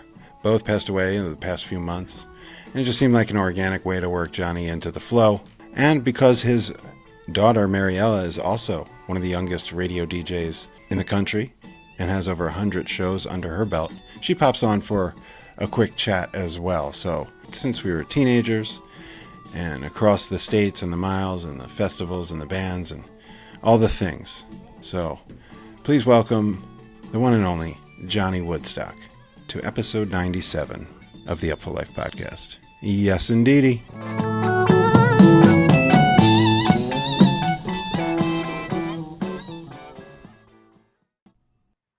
All right. Well, what a special afternoon it is here. I'm in Oakland. I've got one of my oldest homies on the line. He's in Dallas. We're connected through Philly and New Orleans.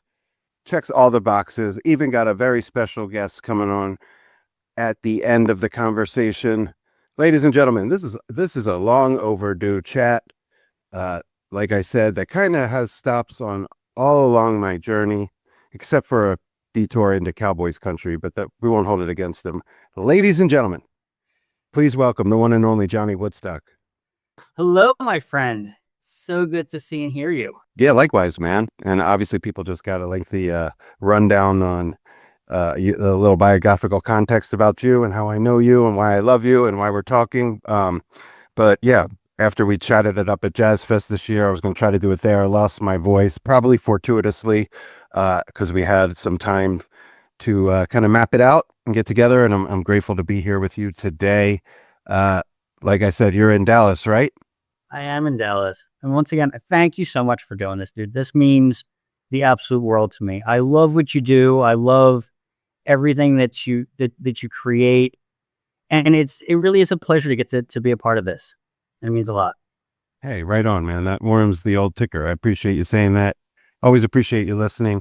Always have enjoyed and admired, your broadcast work.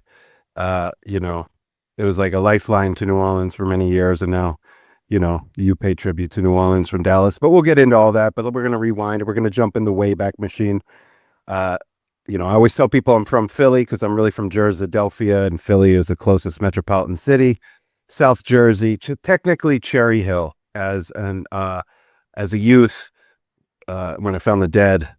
It was around the time I found Johnny Woodstock. So, this was a bit of a mystery for a long time. I know once you kind of moved from New Orleans, you've been more open to talking about the origin story. So yeah. Let's go all the way back. And I'm not even going to spoil it with a question. Let's just go all the way back. Take me to the beginning. Take you back to the beginning. Well, I think that the beginning actually starts even before I knew that there was a way that this became who I ultimately have become. And it's linked to history in a unique way for the music of the last 100 years. And it actually starts with Tiny Tim, the falsetto singer from the 60s. It actually starts with, he was married to a woman named Miss Vicky, who was from Haddonfield, close to where you and I grew up. And they got married on The Tonight Show, the one and only time that there was ever a wedding. It was for years and years and years, the highest rated watched show in America behind the moon landing. So fast forward to when I was 21, I had heard about this little hippie shop in Maple Shade called Aqualuna. And I heard that this woman, Miss Vicky, who was Tiny Tim's ex-wife, had opened it. Went over, hung out, met her, and became her first and only paid employee. And it was very t-shirts, incense, candles, posters kind of thing. And it lasted maybe about a year. And meanwhile, there was a place fairly close by where you and I grew up called Woodstock Trading Company. And it was also a family owned and run a hippie store. Everybody used to hang out and buy all of their wares and candles and posters and stickers from there. And I would go in and go, hey, do you guys need any help? And for a long time, the answer had been no. I got the job working with Vicky, And then there seemed to be a little more interest. So one random weekend after my tenure at Akaluna had stopped, the owners, Mom and Seth, said, "Hey, you worked over at Akaluna. How is she as a person? How is she as a boss? We'd like you to, can you come and start on a Sunday?" And then it was, "Can you come back on Monday, Tuesday, Wednesday?" And that started me there for about 6-7 years of working there. And that's where you and I met. And with it being the biggest hippie store in the tri-state area with the largest tape recorded Grateful Dead collection on the East Coast, it was kind of a mecca to where we all grew up to get into tape trading and learning about Grateful Dead and different types of music that were happening. Dude, when you call it a mecca, it's like, oh, he's overstating it. No, not overstating it. People made trips in from all over the place, and it's hard to really explain to somebody this day and age what that place did and meant. But we're gonna try. So I remember, like, there was a shop called East in the mall, which was kind of like, black light posters and bongs and shit. But I really didn't understand the world that we were going to live in for the rest of our lives until I set foot first into a Dead show. But really, when we weren't at the show, Woodstock was our like passageway. We didn't have the internet. We were too young to be going to nightclubs for the most part. Yeah. But we could get dropped off. Like, my mom would go get her hair done, do a bunch of errands, and leave me there for 2 hours. And I go in there, and it was like another world. And, at the time I was just diving in head first to all things Grateful Dead, and to have this epicenter of the culture. I'm talking about like incredible, what I realized later on, some of the best poster art that I'd ever see was in there. And binders upon binders of set lists and shows and generation of tapes. And it's funny, when you started talking, I had like a moment where I just remembered, like, you would like set the binders down. We would pick out a few from the set lists in the years or whatever. And then you would tell us what you knew. But if you were unfamiliar, you would like yell into Seth in the incense lair, where he would be hiding out doing his, like, weighing out the incense and whatnot. And he would just know the show off the top of his head to tell you whose tape to get, which taper, etc. And so we would come over there, we'd buy 10 blanks from you guys and then pick 10 tapes with your assistance and occasionally Seth's, and once in a blue moon, Mom, right? And that was like a formative experience for me as a young person, like kind of a lost thing this day and age. I mean, you can go down to Haight-Ashbury and try to approximate it, but no. To do that at the ages of 13, 14, 15, 16. And you were like kind of like an older brother, because you were like close enough in our age and saw you around socially enough that but also way further along in the journey where you could like shed light and wisdom. And so, yeah, that experience in there, it's like, oh, that was your job those years. No, it was like, obviously you took the name, but it was a formative and an important, like, place for deadheads of all ages to not only get their wares, but to like, it was like shul. It was like where we went to like be ourselves, unbothered in any way. And this is back in the day when even just like looking like weed was a problem. And you know what I mean? So it was like, it was a safe shelter, and it was a amazing sacred place. I mean, with it being family run, they did community events. They had bands on the lawn, and they would have local celebrities come out, and sometimes you get people from even outside the area. There were some bigger name people that had played there, and there were a lot of bands in the tri-state area that also got their start. I mean, they've had everybody from the Disco Biscuits put at their first demo tapes were brought to Woodstock Trading Company. Their first show they ever did was on that lawn. Like, David Gans has played there, Merle Saunders has played there. Like, they've had a variety of people, as well as a lot of different Grateful Dead cover bands, and otherwise it was a stop on almost like the local tour. And you'd have people that would come in and shop, and you'd go looking through the binder. We have all the shows we had available, and there was a whole floor full of soundboards, first generation, second generation tapes. So you learn about the sound quality of each of those. And if you didn't particularly know, you went through the Dead base and you looked it up, or you went through the Dead Compendium, and it would give kind of a little background if the shows were even listed, or we'd sit and we'd listen to them in real time and go, oh, this sounds great. I absolutely want this. And you put in anywhere between 1 and 10 blank tapes, and it was by donation. And then some point between a week or 2 weeks, you'd come back and they'd be done. And then you would listen to them and you'd share them with your friends and then tape it.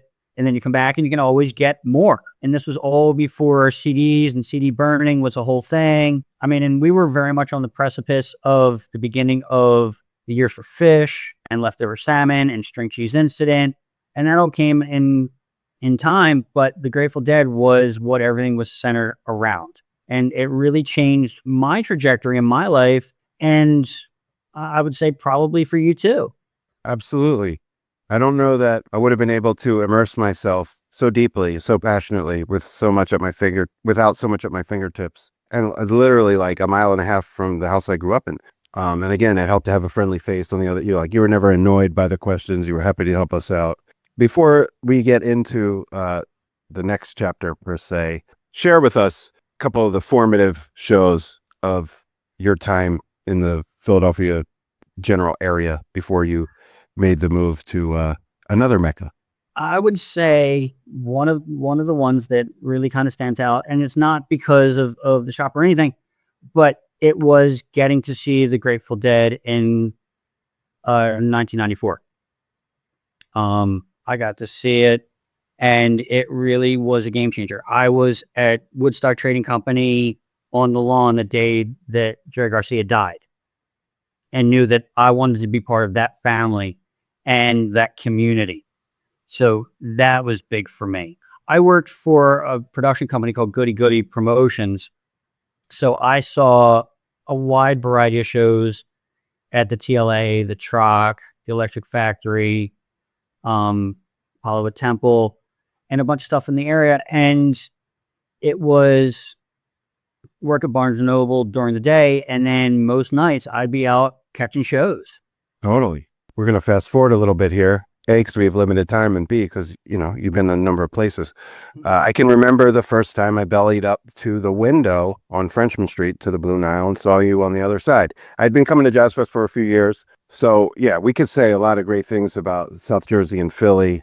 And then and now, there's great music and great people and great food, but there's greater music, greater people, and greater food in the Crescent City of New Orleans. And, as somebody who considers it my own second home, we have that bond and that, you lived there. I never did that, but I have been going there multiple times a year for a quarter century. So I do also feel like it has a genetic code within my greater being. Yeah, 100%. How did you land in New Orleans? Talk a little bit about getting to New Orleans, getting acclimated, becoming a New Orleanian. And then, of course, the Blue Nile and your show on WWOZ. New Orleans is the most special place, and it is where I became who I ultimately am in my life. It is ultimately where I met my wife, ultimately where my daughter is born.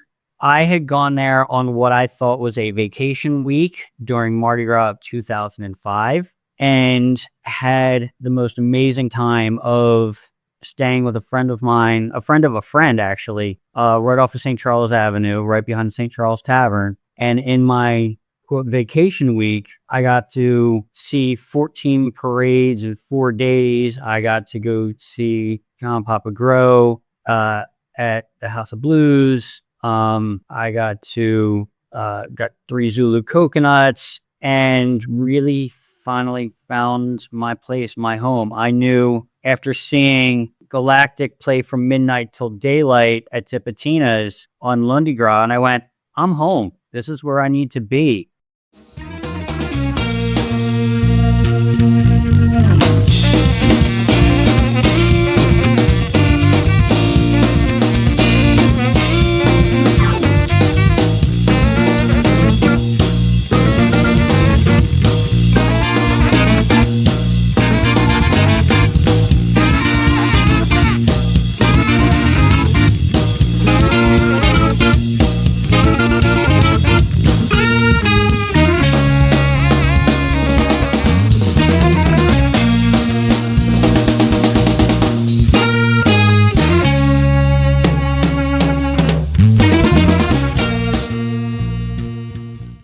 I, at that point, didn't have a wife, a girlfriend, a pet, didn't own any property. And I went, I can up and go anywhere. And this is where the rest of my life needs to be. And I packed up my stuff and I went and didn't really know anybody there. Just a handful of people that I had met at Bonnaroo the summer before. And day 7 of me being there with having no connections to really anything, I met Smokey Greenwell. Smokey Greenwell is a harmonica player and sax player who played with the band War. And he had been Lee Oscar's replacement when Lee went to become a solo artist. Remind me of a haunted house I once was in. And Smokey at that time owned Cafe and Grill on Frenchman Street. He had a stand in the French Quarter, and he also had a music store on Decatur Street in the French Quarter. And after an hour of chatting with him, I got hired to all the places. So I got completely embedded in all of it immediately. And that lasted pretty much up until Katrina hit. I worked at Palace Cafe for a moment, and then everything in everybody's world in New Orleans changed instantly. August 29, 2005, the world as we all knew it was different and was going to be forever a completely new place. And I was planning on staying like a lot of the people I knew were. And I had even at one point, my dad had advised me to go to the Superdome because he had been told, being out of state, that that was the place to go. I drove out of New Orleans in a car with failing brakes and drove to Lake Charles, Louisiana. Stayed there with some friends for 3 days. Following that, did a 27-hour straight drive to Long Island, New York with some friends who had also evacuated, and ended up in the Lowdown, where they were doing a lot of Katrina stuff because they heard what was going on. And it was very surreal because nobody knew where anybody else was. Nobody could get in contact with anybody. The area code 504 was completely unusable, and you could text, and that was it. And a lot of people didn't text at that point. I remember stopping at a gas station somewhere in this 27-hour drive where they were showing news clips about what was happening. And I saw my house on the television. And I was like, that may exist when I get back. It may be gone. I don't know, nor does anybody else. A very, very surreal experience. So I ended up at the Modown and then ended up making a 7-week East Coast run, staying with family and friends, people going, hey, if you want to stay here, if you want to move here. I ended up at the Big Apple to the Big Easy concert at Madison Square Garden, Katrina fundraiser that was probably to this day the greatest show I've ever been to. Ultimately, a friend of mine who stayed through Katrina called me from my front porch and said, your house is still standing. You can come home. And I did. But the world I came back to was exceptionally different. And it's really hard to explain. And a lot of people who were there during that time can't rewatch things that happened then. The PTSD for this is really tough because the community came together in a way that was so interesting. You met brand new people in ways that you probably may or may not have met them. And every time you saw somebody come back and you're like, glad to see that you're still alive. Where did you go? What were your experiences? Well, we're all trying to be in a city that had rolling blackouts, random fires. But as everybody's coming back, we're trying to get more normalcy. But there are helicopters going overhead, MPs and cops. It felt like living in an occupied city in the United States. You're going through it and you're going, okay, well, there are no other choices. Everybody who's here wants to be here and wants to make it work. And you understand that this could all disappear tomorrow, but we're going to make this work today. So you meet people that managed to still have everything, and then people who lost everything. I had a guy that I worked with that lost his house, that came and stayed on my floor for a period of time. Because you're like, that's what you did. You went and you helped out. And I ended up working at the Palace Cafe pre-Katrina. My first job back was with the same owners at the Bourbon House. And after a little bit of time, I went, I don't really want to do that. And 2 different friends gave me a recommendation to contact the same person, a friend of mine, now friend of mine, who owned Royal Artists Mardi Gras Group. At that point, royal artists, did floats for Hermes, Chaos, and Data. And I worked as an artist for them for the first Mardi Gras back. And that was a big thing for everybody to have that moment, to be a part of a big community thing that had been around for centuries. And first time people had gotten to see that kind of pageantry again. It's amazing, full circle right there. Just that part, just what happened, leaving, being called back, and then being called to such duty as like being a part of the first Mardi Gras on such a level. To be an outsider and to have like immersed and ingratiated yourself in the culture at that period of time, having lived that roller coaster catastrophe and then like, you know, sacred rebound and revolution.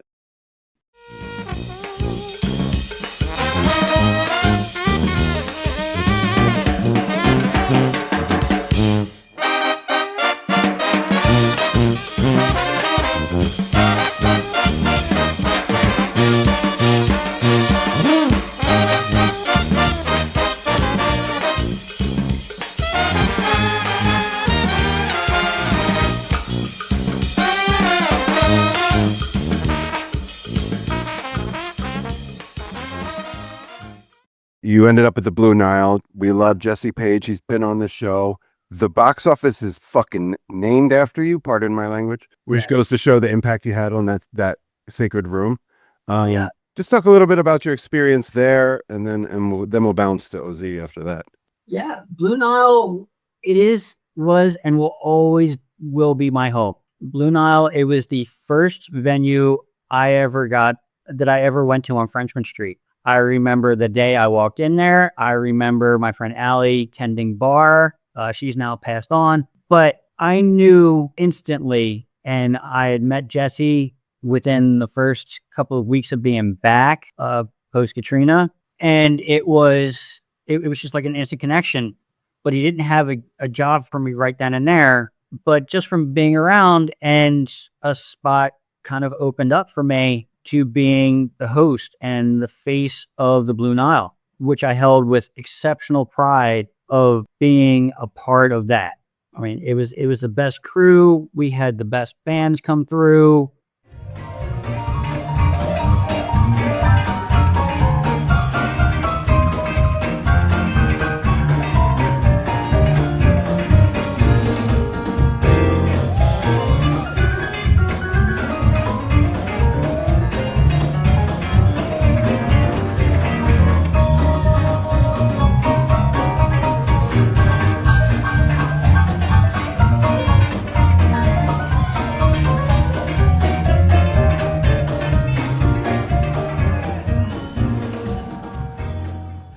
Then I added being around everybody at WWOZ. So that one basically rolled into the other. I knew so many people, whether it be musicians or artists or whatever. And I got offered by Dwayne Brashears to come and be a part of that family. And I'm exceptionally thankful for that. My first shows, I was doing a few sit-ins and then really connected with David Torkanowski. And David became not only a friend and a mentor, I mean, he's just a musically brilliant savant. And I learned more about music and life than I could have in any other way. And we had a blues ball every Thursday from 2 to 4. And I was basically kind of like the Robin Givens to his Howard Stern. And my job was to make everything run right and make it sound good. And it was fun every week. I recently had an old friend of mine from New Orleans send me some old tapes that I didn't even know were ever recorded about 13 years ago. And just going back and rehearing it and going, like, it was a very much coming of age to help me kind of grow in ways. It was just imparting of wisdom, and it wasn't even by teaching. It was just a lot of it had to do with the hang. Oh, and that's what you learn. Sometimes it's not about skills. Sometimes it's about communication. Yeah, I think those are important, like touchstones. There's only one OZ. Yes. It signal, especially in the internet era, connects us all to the music. I mean, it's the only radio station app I have on my phone. It's the only radio station that's not a terrestrial radio that I regularly check who's on, who's playing. And that honestly stems twofold from going to Jazz Fest and seeing how intimately and importantly involved OZ is to the motor that makes Jazz Fest run. And also your diligent posting of your show playlists and set lists and the reasons why you played XYZ show really turned me on. And then I would see what else was in the archives. And yeah, as we know, like you and I began with the cassettes, and I think we almost short shrifted that, but cassettes taping started with the Dead, but just the free exchange of music in that regard has connected us, all the mediums, whether we're talking vinyl, whether we're talking CDRs trading in the mail, or even right here where it's like, oh, Johnny was on the radio last night. What did he play? And then it's like, oh, who else was on? What were they playing? You know what I mean? And I think that that's a big part. And then the Blue Nile, I mean, there's a select few clubs on that shelf in that city, in the mecca of all the things, and Blue Nile is on there. And I've been going there a long time. Like I said, I've had Jesse on the pod. I've seen some of the best shows of my life in there, made a lot of friends in there. And in the ultimate simple twist of fate, one of my current best friends in the city of New Orleans took the baton, took the torch, gracefully stepped into, he's not in your shoes, he's in your role. And he's really nothing like you personality wise, but he's also a hospitality guy. He's also about the hang. He's a great front facing mascot, if you will. Jesse gave him an amazing shout out at the end of Jazz Fest this year that would have made you proud. So shout out to Eddie Lonzo. We love him.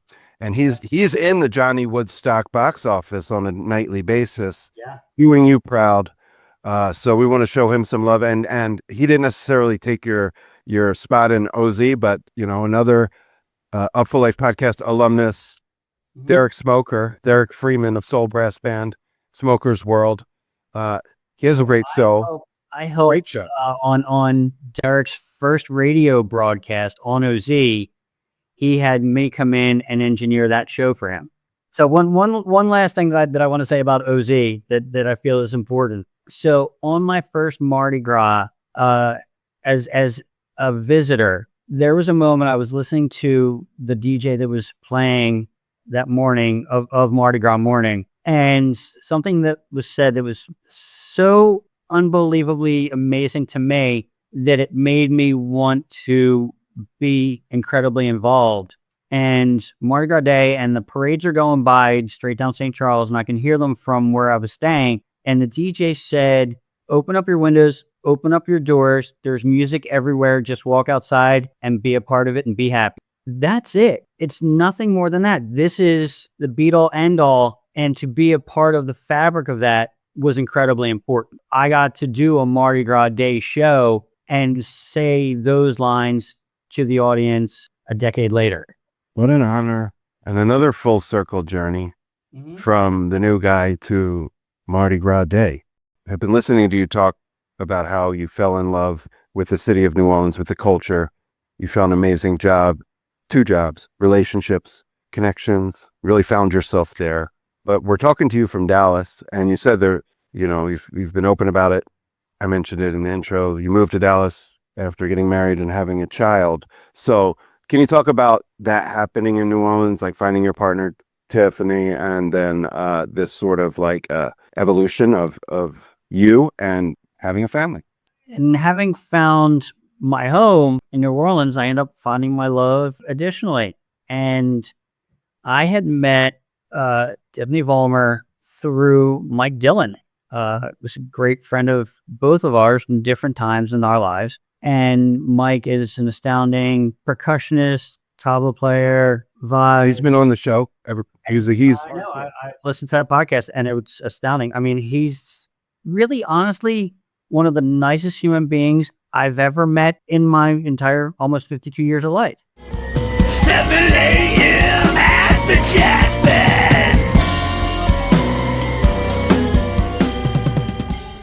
Tiffany knew him from when she grew up in Dallas.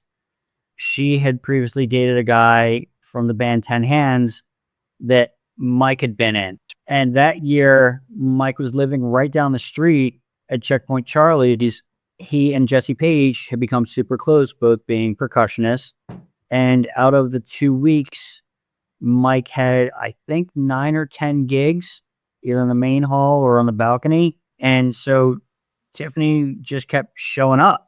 It was just, oh, I'm on Mike's list. I'm on Mike's list. And she just kept rolling in every night. And it was like, oh, he's playing upstairs, he's playing downstairs. And she and I became friends. And we stayed friends for a few years and just kept in the same social circles. At one point, we realized that like neither one of us were dating anybody. And she was doing some out-of-town work gigs. She had told me that she had been a part of a television show that I had heard of but wasn't super familiar with. She said it's this show, Japanese anime called Dragon Ball Z. And for me, I thought that was like Pokemon for older kids. And it like I was just a little too old for that group.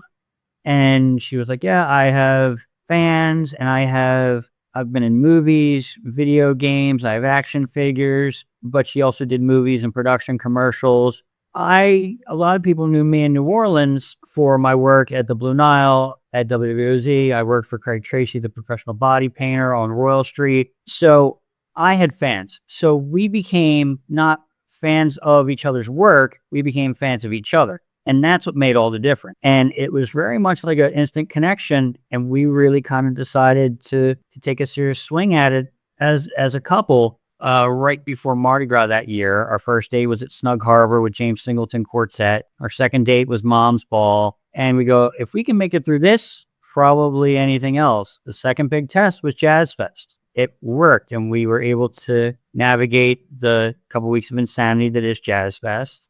11 months and a day, she told me we were pregnant. And as far as we knew, that she wasn't able to have kids, so it was a surprise to everyone.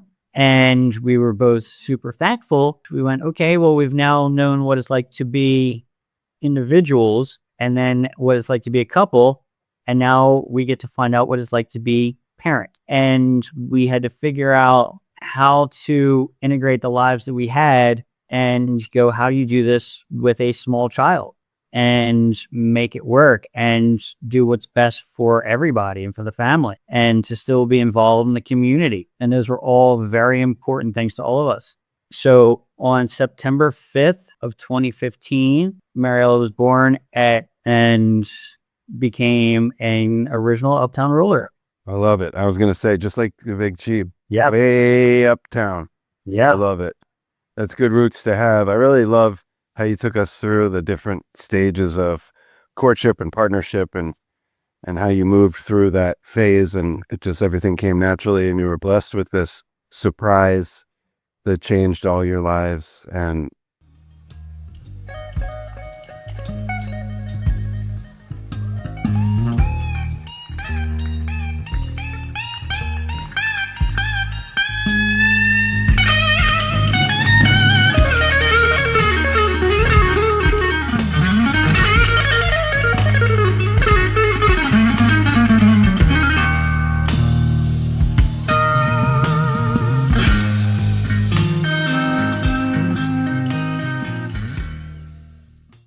all right, man. So you had really found yourself, your vibe, your home, your identity, your partner. You started a family in New Orleans, and then the unthinkable. You decide to move to Dallas, Texas. And take me through just like what it was like making that choice. New Orleans is definitely a big a home to me. I mean, the Blue Nile, everybody I met, everybody I worked with, all the bands, all the everything's were such a huge part of all of it. I mean, being involved with jam crews, also a big part of all that time period of my life. And there got to be a part about at this point, a little over 7 years ago, it became a lot slower work-wise for both Tiff and I. And we really her parents' health was very much in decline. She had come visit her dad when he was in the hospital for a weekend, and bumped into her old business partner from Dallas, who was running a trade school, an accredited trade school. She got an offer to go and become a department chair for the arts, makeup, and hair department, how to do it with working for media, the history of arts and how to get a job in that field. And things just kind of kept going from the no to the yes, to leaving New Orleans to making our way to Dallas. And right after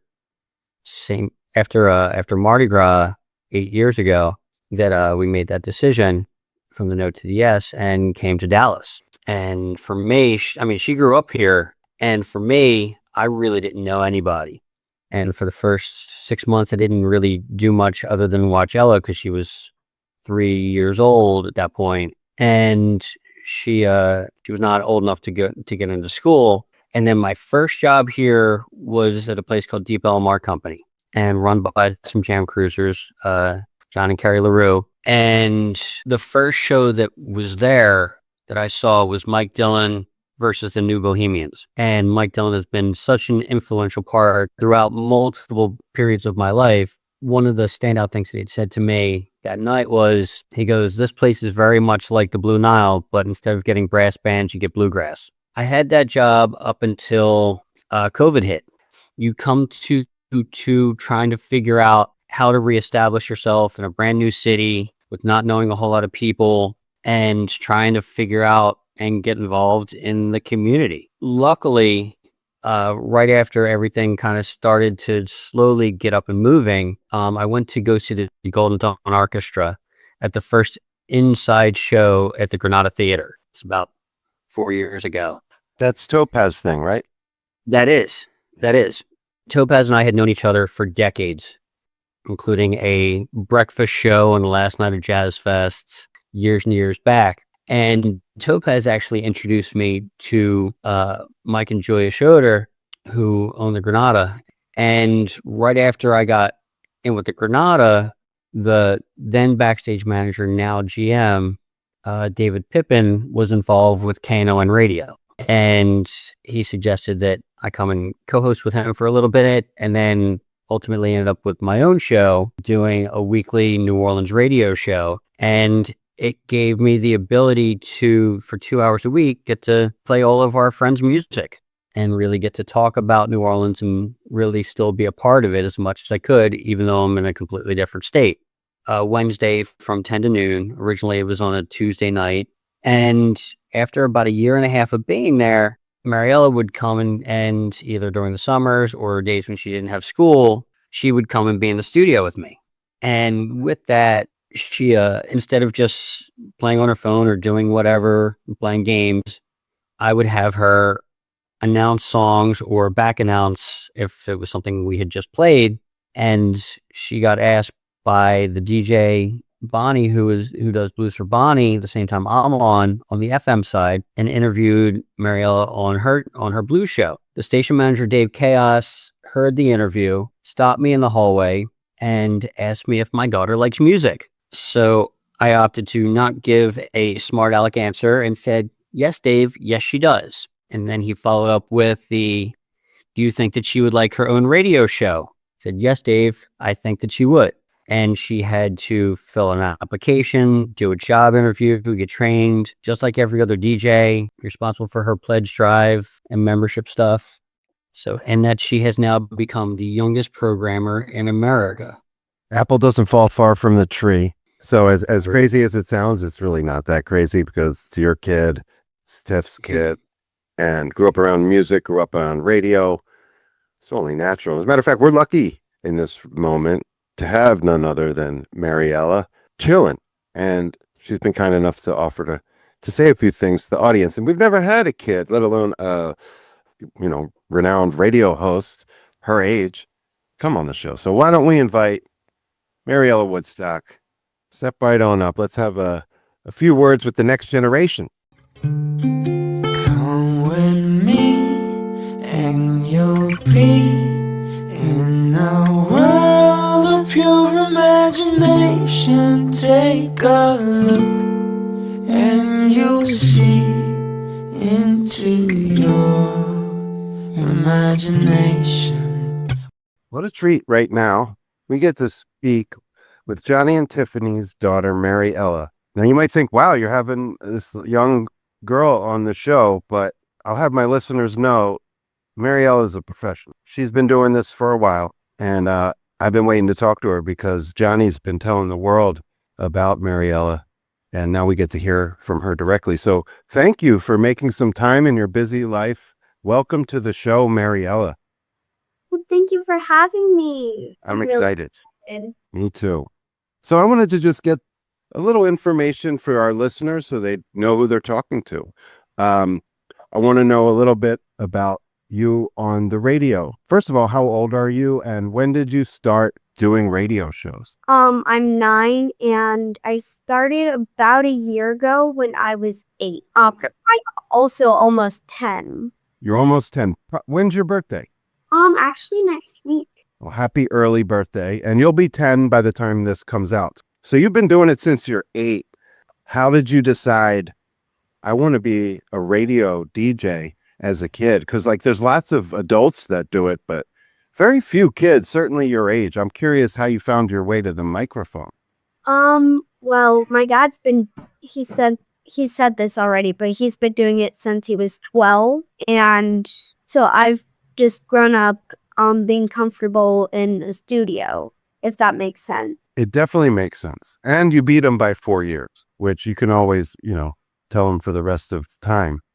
I got to it first. What is your favorite part of going on the radio? Like when you're going to do your show, what are you most excited about? Just hearing all the types of music, because it's like so many different types. Yeah, that's your dad too. Your dad, he exposes you to everything. And do you choose it yourself, what you want to play? Yeah, most times. Maybe you take requests from mom or dad sometimes, or a friend. And like if I have a guest, I'll take some songs from them and put them on the playlist. That's cool. So talk to me about having a guest. When you have a guest, what are some of the questions that you ask? Because I'm asking you questions, but I'm curious when you have a special guest on your show, what do you like to ask them? Well, it kind of depends on who it is. Of course, there's nothing let me re-ask the question then. Do you have a favorite guest? And I know your dad's sitting right there. So besides your dad, you have a favorite guest? Oh, this is hard. I've had a lot, but I think it might be this camp called Kids Who Rock. Was it like a children's band? Like a band of kids your age? Camp, and kids go and they have like few weeks to make, like we get assigned some other kids to like work together and make one song. And so we have to perform it at the end of the week. I did that when I was a little older than you at summer camp myself, but it wasn't just for music, but we had rock band and we had to learn a song and play it at the end of camp recital too. I remember that. I understand that you also have some other hobbies that aren't just the youngest radio DJ in the USA. What are some of your other hobbies? Well, I like to dance, sing, draw. I do acting.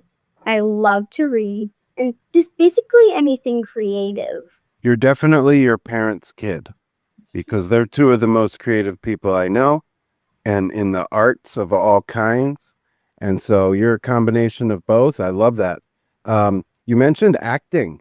Do you have any favorite shows that you were in, or roles that you played? I think it would either be Matilda as Matilda Wormwood, or, I did Willy Wonka 2 times as 2 different characters, and I loved both times because I played Charlie Bucket and Veruca Salt. Oh, I love Veruca Salt. Yeah, she was really fun to play. I bet. I love Willy Wonka. That's great. I would have loved to have seen you in that one. Before we go, I wanted to ask, do you have any future goals as in music, radio, acting, like things you would tell listeners that you're looking to do as you get older, as you get more experience? What are some of the future goals? When I grow up, I want to be either an actor or a singer because I love to do both things. Well, that's a good pair of goals to have because there are many actors that are also musicians and singers. They go hand in hand. You can do Broadway, you can do rock and roll and pop. So that's really good and very attainable. So we'll be on the lookout for you on our TVs or movie screens, certainly on the radio. Before we go, what is the name of your radio show and the station that people listen on? And we'll put it in the show notes. My show's name is Kids Star Radio with a Z, KIDZ. It's from 2 to 4 every Sunday on KNON Now. Okay, great. That's a great, you know your stuff. You're obviously a seasoned professional. Almost 10 next week. We're going to say happy early birthday. And thank you so much, Mary Ella Woodstock, ladies and gentlemen. You heard the call info. So dial it up, listen to her show. We really appreciate you. Thank you so much. I don't know how y'all see it, but when it comes to the children, Wu-Tang is for the children. We teach the children. All right, that was awesome. So great to talk to Mariella. I love that this is a family-friendly show. We're trying to build a family over here. You know, you've been a guy that's been a supporter of music, as from a fan, as an evangelist. You've worked in the industry in all kinds of capacities, on the air, at the door, production, marketing. But some folks might not know you actually put out an album. Tell the folks a little bit about, you know, the making of this record, what it means to you. And 2 years ago, my dad passed away. And I mean, you and I grew up together, and I know that your dad passed, and we were both very close with our families. I was trying to kind of figure out how to do kind of right by him and how to deal with the grieving process. It played music off and on with different bands in New Orleans, a couple sit-ins here and there, a couple bands, band leader and accompanist. But I'd really kind of always wanted to do something on my own. And having been out in New Orleans and just really kind of having one foot in both worlds, once I finally made the decision to try to be as fully present being in Dallas, this became one of those kind of labor of loves. And it come to me as I was trying to figure out what I wanted to do, was that I remembered there was this little tiki bar in the French Quarter, and on the wall, it said in neon, it said spiritual chaos. And that just really stood out to me. And it's something that just kind of had never left. And I just went, you know, that just feeling just evokes emotion. When I was trying to kind of figure out what this project was going to be, that just kept coming up to mind. Spiritual chaos being the period of leaving the physical plane and going upwards, as well as being on the earth level and below. And it's also kind of the whole thing about transitioning. And I felt like that was really it. So the album itself became very much a meditative, yoga, ethereal kind of concept to start. And then it ended up becoming a bit different. And it became a little more rhythmic, but also a lot more experimental. And it kind of just formed itself.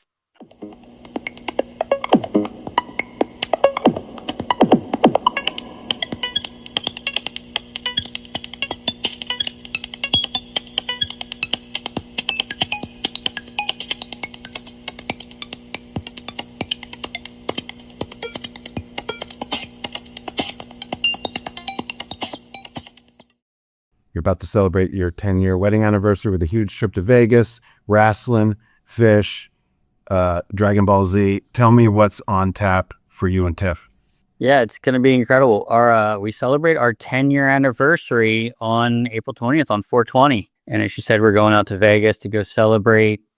Be a nice time to go and meet some Dragon Ball Z fans, go catch some WrestleMania, and then finally get to see Fish at the Sphere. So super excited about that. How crazy is it that you like wrap up all those interests and connections and passions in like the most epic trip all in one place with your beloved, celebrating a decade? It's like almost like storybooks. So I wanted to make sure you got a chance to talk about that. I mean, no, she's had either leads or principal roles for pretty much almost all of them. Speaking of radio, we talked off air around the time it happened, but one of the iconic voices for Philadelphia rock radio, as well as like the probably mascot for Philadelphia Deadheads, the great Pierre Robert, transitioned a couple months back, and that's the guy whose voice confirmed Garcia's death. For me, I remember my boy Joe DiMedio called me in Cherry Hill, New Jersey. I was in the den in my parents' house on Annapolis Lane. He said, Jerry's gone. And I was like, sure, yeah, we've heard that one before. Come on, man. Don't believe it. He's like, I'm telling you. Turned on the radio, MMR, and they're playing Touch. And by the end of that song, you heard Pierre's voice. Like, he didn't even need to say it. You just heard the song, heard the voice. And Pierre was always such a bright light, such just a vibrant person to represent the Grateful Dead in the city of brotherly love. It's 93.3 WMMR in Philadelphia. I'm Pierre Robert. Our guest this afternoon was bitten by the music bug at a rather early age. He began searching for the sound. However, it might surprise you to learn that the instrument he's most commonly known for, the bass, is not actually where he began his musical journey. He started as a violin player, switched to trumpet at Berkeley High School. He continued to play the trumpet for the College of San Mateo and the school's big band, attending the University of California in Berkeley for a period, and continued his learning curves in a variety of musical studies. It was while volunteering as a recording engineer at a community radio station, KPFA, that he met a bluegrass and banjo player by the name of Jerry Garcia. Although not fluent on the bass, he was talked into becoming the bass player for Jerry's new group called the Warlocks in about 1964. Not long after that, the band's name was changed to the Grateful Dead, and it is a great pleasure to welcome the bass player from that band, whose current band, Phil and Friends, is in at the Tower Theater tonight. Ladies and gentlemen, Phil Lesh. Once again, good morning, and thank you. It's so cool to have you here. Thank you so much. Thank you for helping out with our shows and everything. It's been gratifying.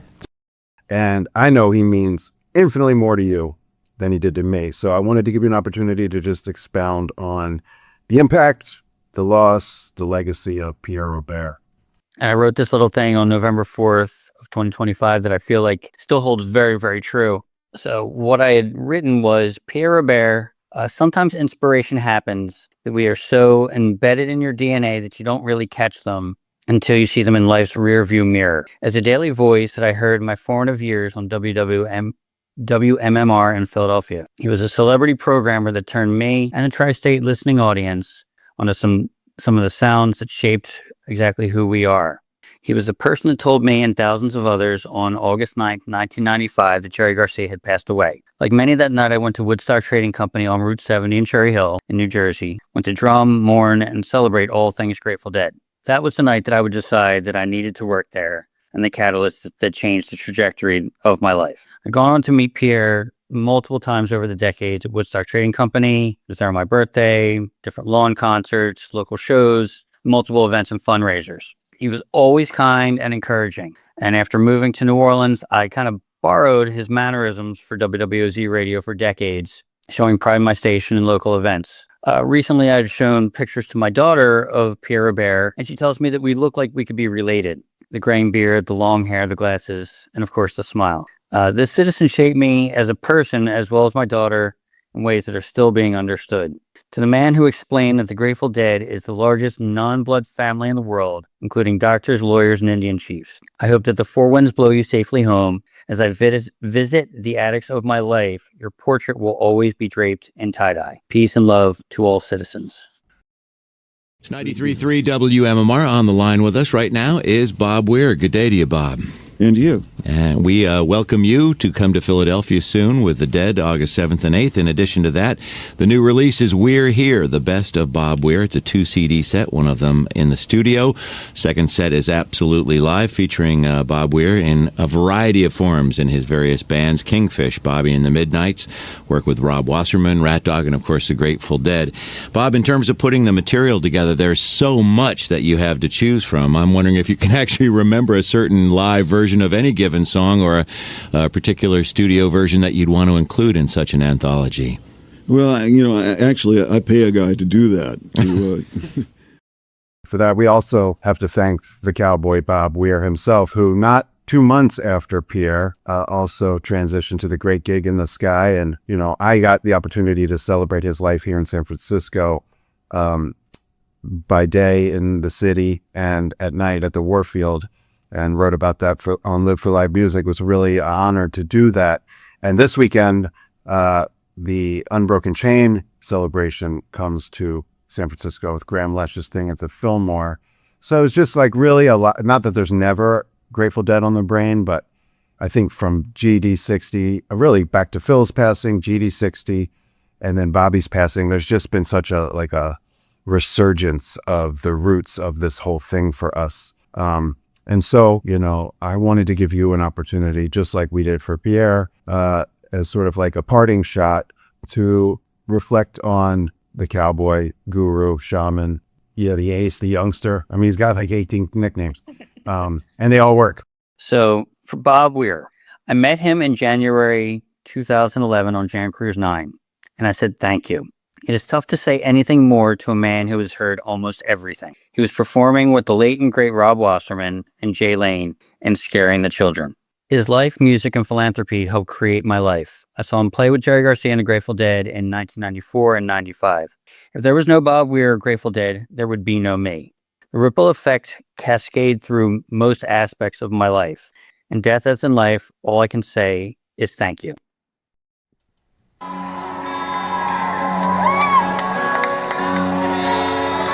Comes cartoon.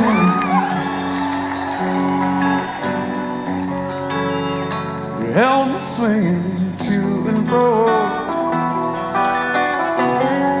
Ooh, where's the dawn song? Ooh, where's the moon? You're a lost sailor.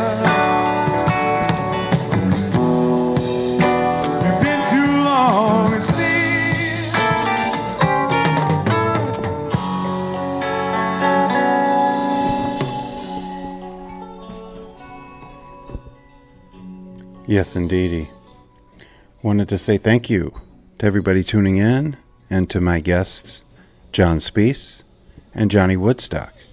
Hope everybody enjoyed episode 97. And like we always do about this time, the Vibe Junkie Jams. Instead of playing a tune, I'm going to do it a little different this time. And we're going to hear from my man, Scott T., former guest on the pod, an author, a poet, a musician, a dear friend. Officiated our wedding at Swanee, also a huge Deadhead, and he wrote something in the aftermath of Bobby's passing, like in a few hours after the news landed in early January, and it really moved me deeply, and I shared it with some friends, and I asked him to record himself reciting it. So in lieu of a song, since we already did hear quite a bit of music as usual on the pod, we're going to hear from Scott T., digging deep, purging from the gut, from the heart, from the spirit and the soul, sending off the great cowboy, shaman, guru, the kid, Bobby Weir. And that'll wrap up episode 97 of the Upful Life podcast. Check out Scott T's magnificent multimedia project, Typewriter, which we discussed at length on a podcast last year. Upfullife.com, Upful Life on IG, Upful Life on YouTube, Upful Life on Patreon. Y'all know what it is. Please support however you see fit. Goodbye. God bless, and we'll see you next time. Yes, indeedy.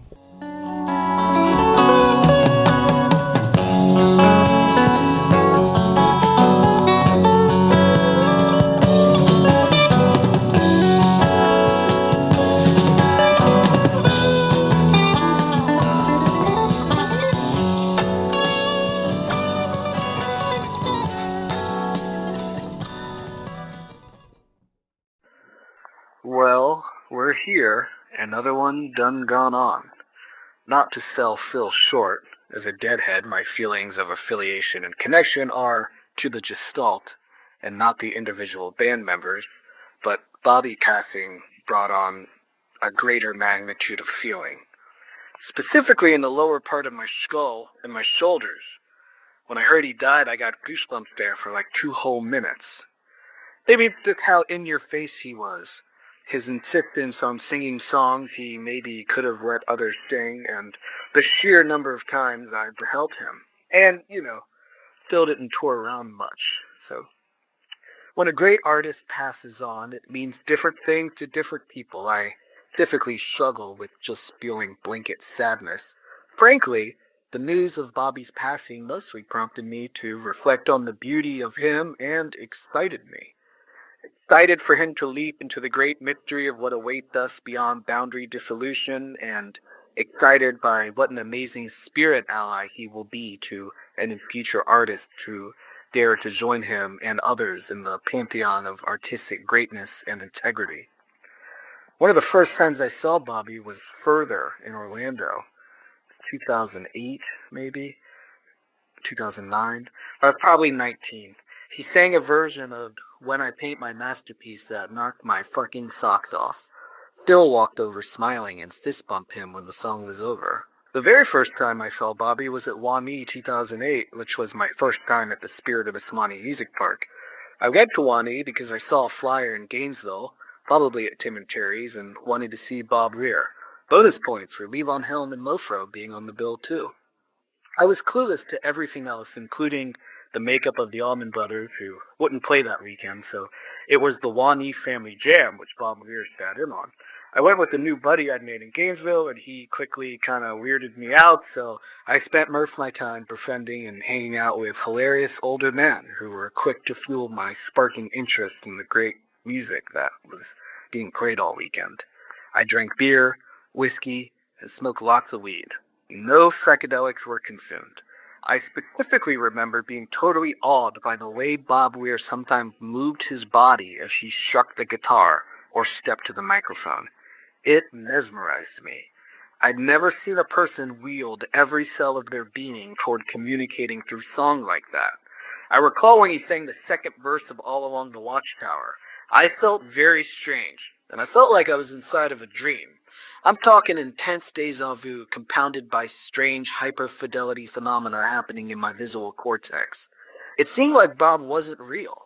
Perhaps he was more real than any person I'd see do something creative up until that point in my life. Every time I saw him play, he gave me the sense that he actually had all of humanity in his field of awareness. That he was not a man on stage playing to an audience of however many people, but that he was a human, standing on the edge of mystery, transmuting vibrations of feeling into song, singing to the source of all being, channeling the source of all being, and or playing a character in mythic musical mask in the human tradition of epic poetry. On Sunday at GD50, somehow I ended up on the floor, and for the first set I was much closer to the stage than I expected I'd get. During Samson and Delilah, I laughed and cried while dancing and watching him sing. During Estimated Prophet, I found myself lost in a vision of my eyes. You see, I had eaten an undeterminable quantity of LSD, and all of a sudden, everything my eyes could see was freed from the matrix of language. I became acutely aware of how there's humanoid monkeys on stage holding pieces of wood with metallic strings on them that create vibrations which generate electrical signals that go through wires into amplifiers and speakers picked up by more microphones and get relayed through bigger speakers. The stadium was made of concrete filled with bronze and skeleton, each one covered in muscle, fat, and skin, and all of it struck me as strangely fragile and delicate. But what I was feeling was moving like it was in fast forward and slow motion at the same time. Like everything everywhere was moving in a weird stop animation sort of way. And then I got a super strange feeling, noticed what was happening, felt a little spooked, and shook my head back and forth and let out a "Woo!" which prompted everything to return to normal moving time. At this exact instant, a very large man passed by directly in front of me from the middle of the crowd moving toward the side of the crowd. He was carrying an even larger man who was screaming in total terror at the top of his lungs and had a look on his face like he just saw a horrific ghost that he had previously hoped wasn't real but was dead wrong. All the while, Bobby was singing. What ended that set is still to this day one of the greatest poet-singer displays of superhuman powers I've ever seen. Throwing stones. I specifically remember as it was happening, noticing that Bobby Turner reminded me of an old man that I jammed with at a campfire at that first 2008 WAMI I went to. A profound power and sincerity of intention implying actual purpose. I thought it strange that a memory of an old man singing at a campfire 8 years prior be jostled to the surface while I'm in a stadium of 70,000 people, but there it was. And then something clicked. Whatever natural magic that guy was doing at the campfire, this would be these three other people, is what Bobby was doing on stage. I'm still wrestling with exactly how does one transpose singing for a stadium of 70,000 people to equal magnitude and sensibility of a small gathering around a campfire. But that's where he was with it. From there I just stood witness, highlighted by him switching up a lyric and throwing stones I'd never heard before. Money green, the only way today you can buy. And he let it hang for the absolute, precisely perfect amount of time before bitterly shouting like an old man should, "The whole goddamn government today!" And the entire stadium roared a roar of mimetic resonant affirmation that blew me away. I have never really seen anything like it before or since. And I remember when he had a headlining slot at JOHNNY 2000, whatever, 15, 16, and it was the same kind slot that the Allman Brothers or Widespread Panic would play on a Saturday night, and he went full, slow, acoustic ride for the first hour and a half of it. I remember the Swanee faithful were quasi-overwhelmingly underwhelmed, and I remember hearing people in the crowd debating whether or not they should just go back to camp and do blow. People were restless. It was palpable, and Bobby didn't give a single fuck. He was locked in. The gin and the Carina was stellar, and the stuff with Trey was cool too. I think they did a Lady Gaga song or something. Like, it was, Bobby didn't care that the year before Panic was playing at the same time as him. He went for the slow motion cowboy stuff. And the final time I saw Bob was the Halloween 2024. He played just a few days after Phil Lesh passed on. It was his first public performance after Phil's passing. String Chi-Chi's did very well that day, being his backing band. And the first set on the field during their set was one of the most magical and fun VODs I've ever been in on the Meadow stage, going back through all my years at the park. It even sort of felt like JOHNNY in the weirdest way. Some folks got married during the set break.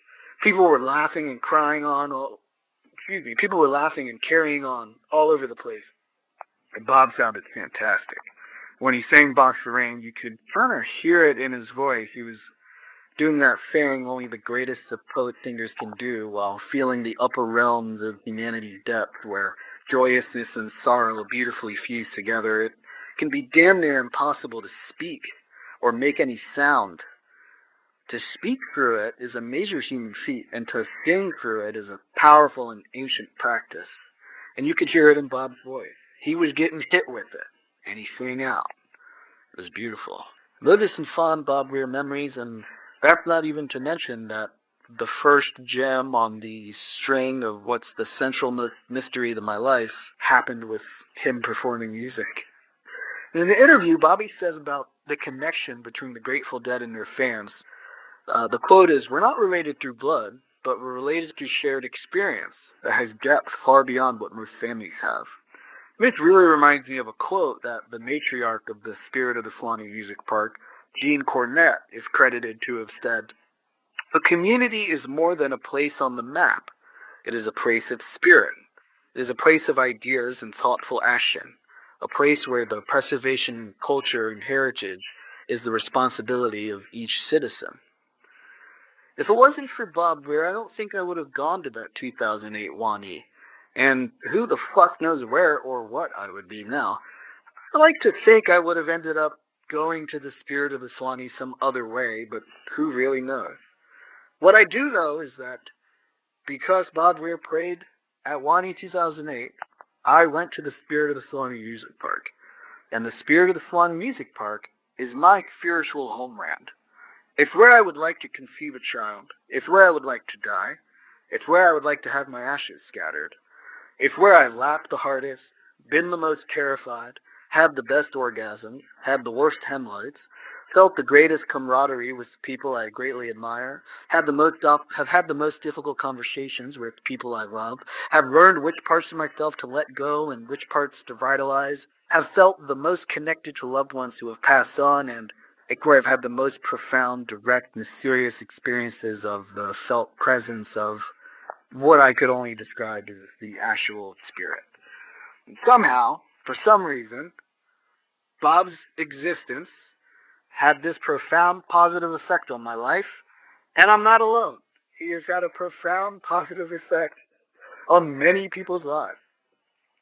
And I believe this was just a symptom of the fact that he took his imagination serious and never let his inner flame turn into embers and ash. And I feel this is a way to be we can all strive for, and therefore have direct and indirect positive impacts on others, just by committing to being true to whatever it is that lights us up inside. It's a wonderful thing that someone can live a life and turn their higher feelings into song and find others to bandwidth to create sonic transportation structures and perform living works of art within this planetary-sized work of art we all seem to be trapped in. And it's really incredible that a life like that, in full effect, can have such a strong hand in so many doings of meaningful syntheses for so many people. It's fucking wild that someone like Bob Weir ever exists in the first place, let alone that we would get to hear recordings of him sing. So I'm truly grateful that in the dream of life, if my spirit sleeps, I got to witness Bob Weir in the living ink.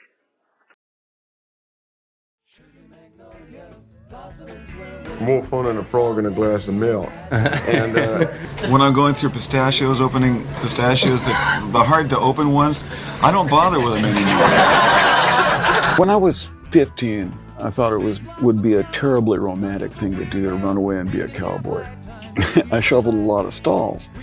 yeah, well, it used to be an alligator before I cut his tail off and painted him yellow. I'm absolutely never stoned on stage. I can't do it. I can't play stoned. Did you think when you were starting that it would ever evolve into this mystique that has come to surround the group called the Grateful Dead? We didn't think when we were starting. No, we didn't think. Right.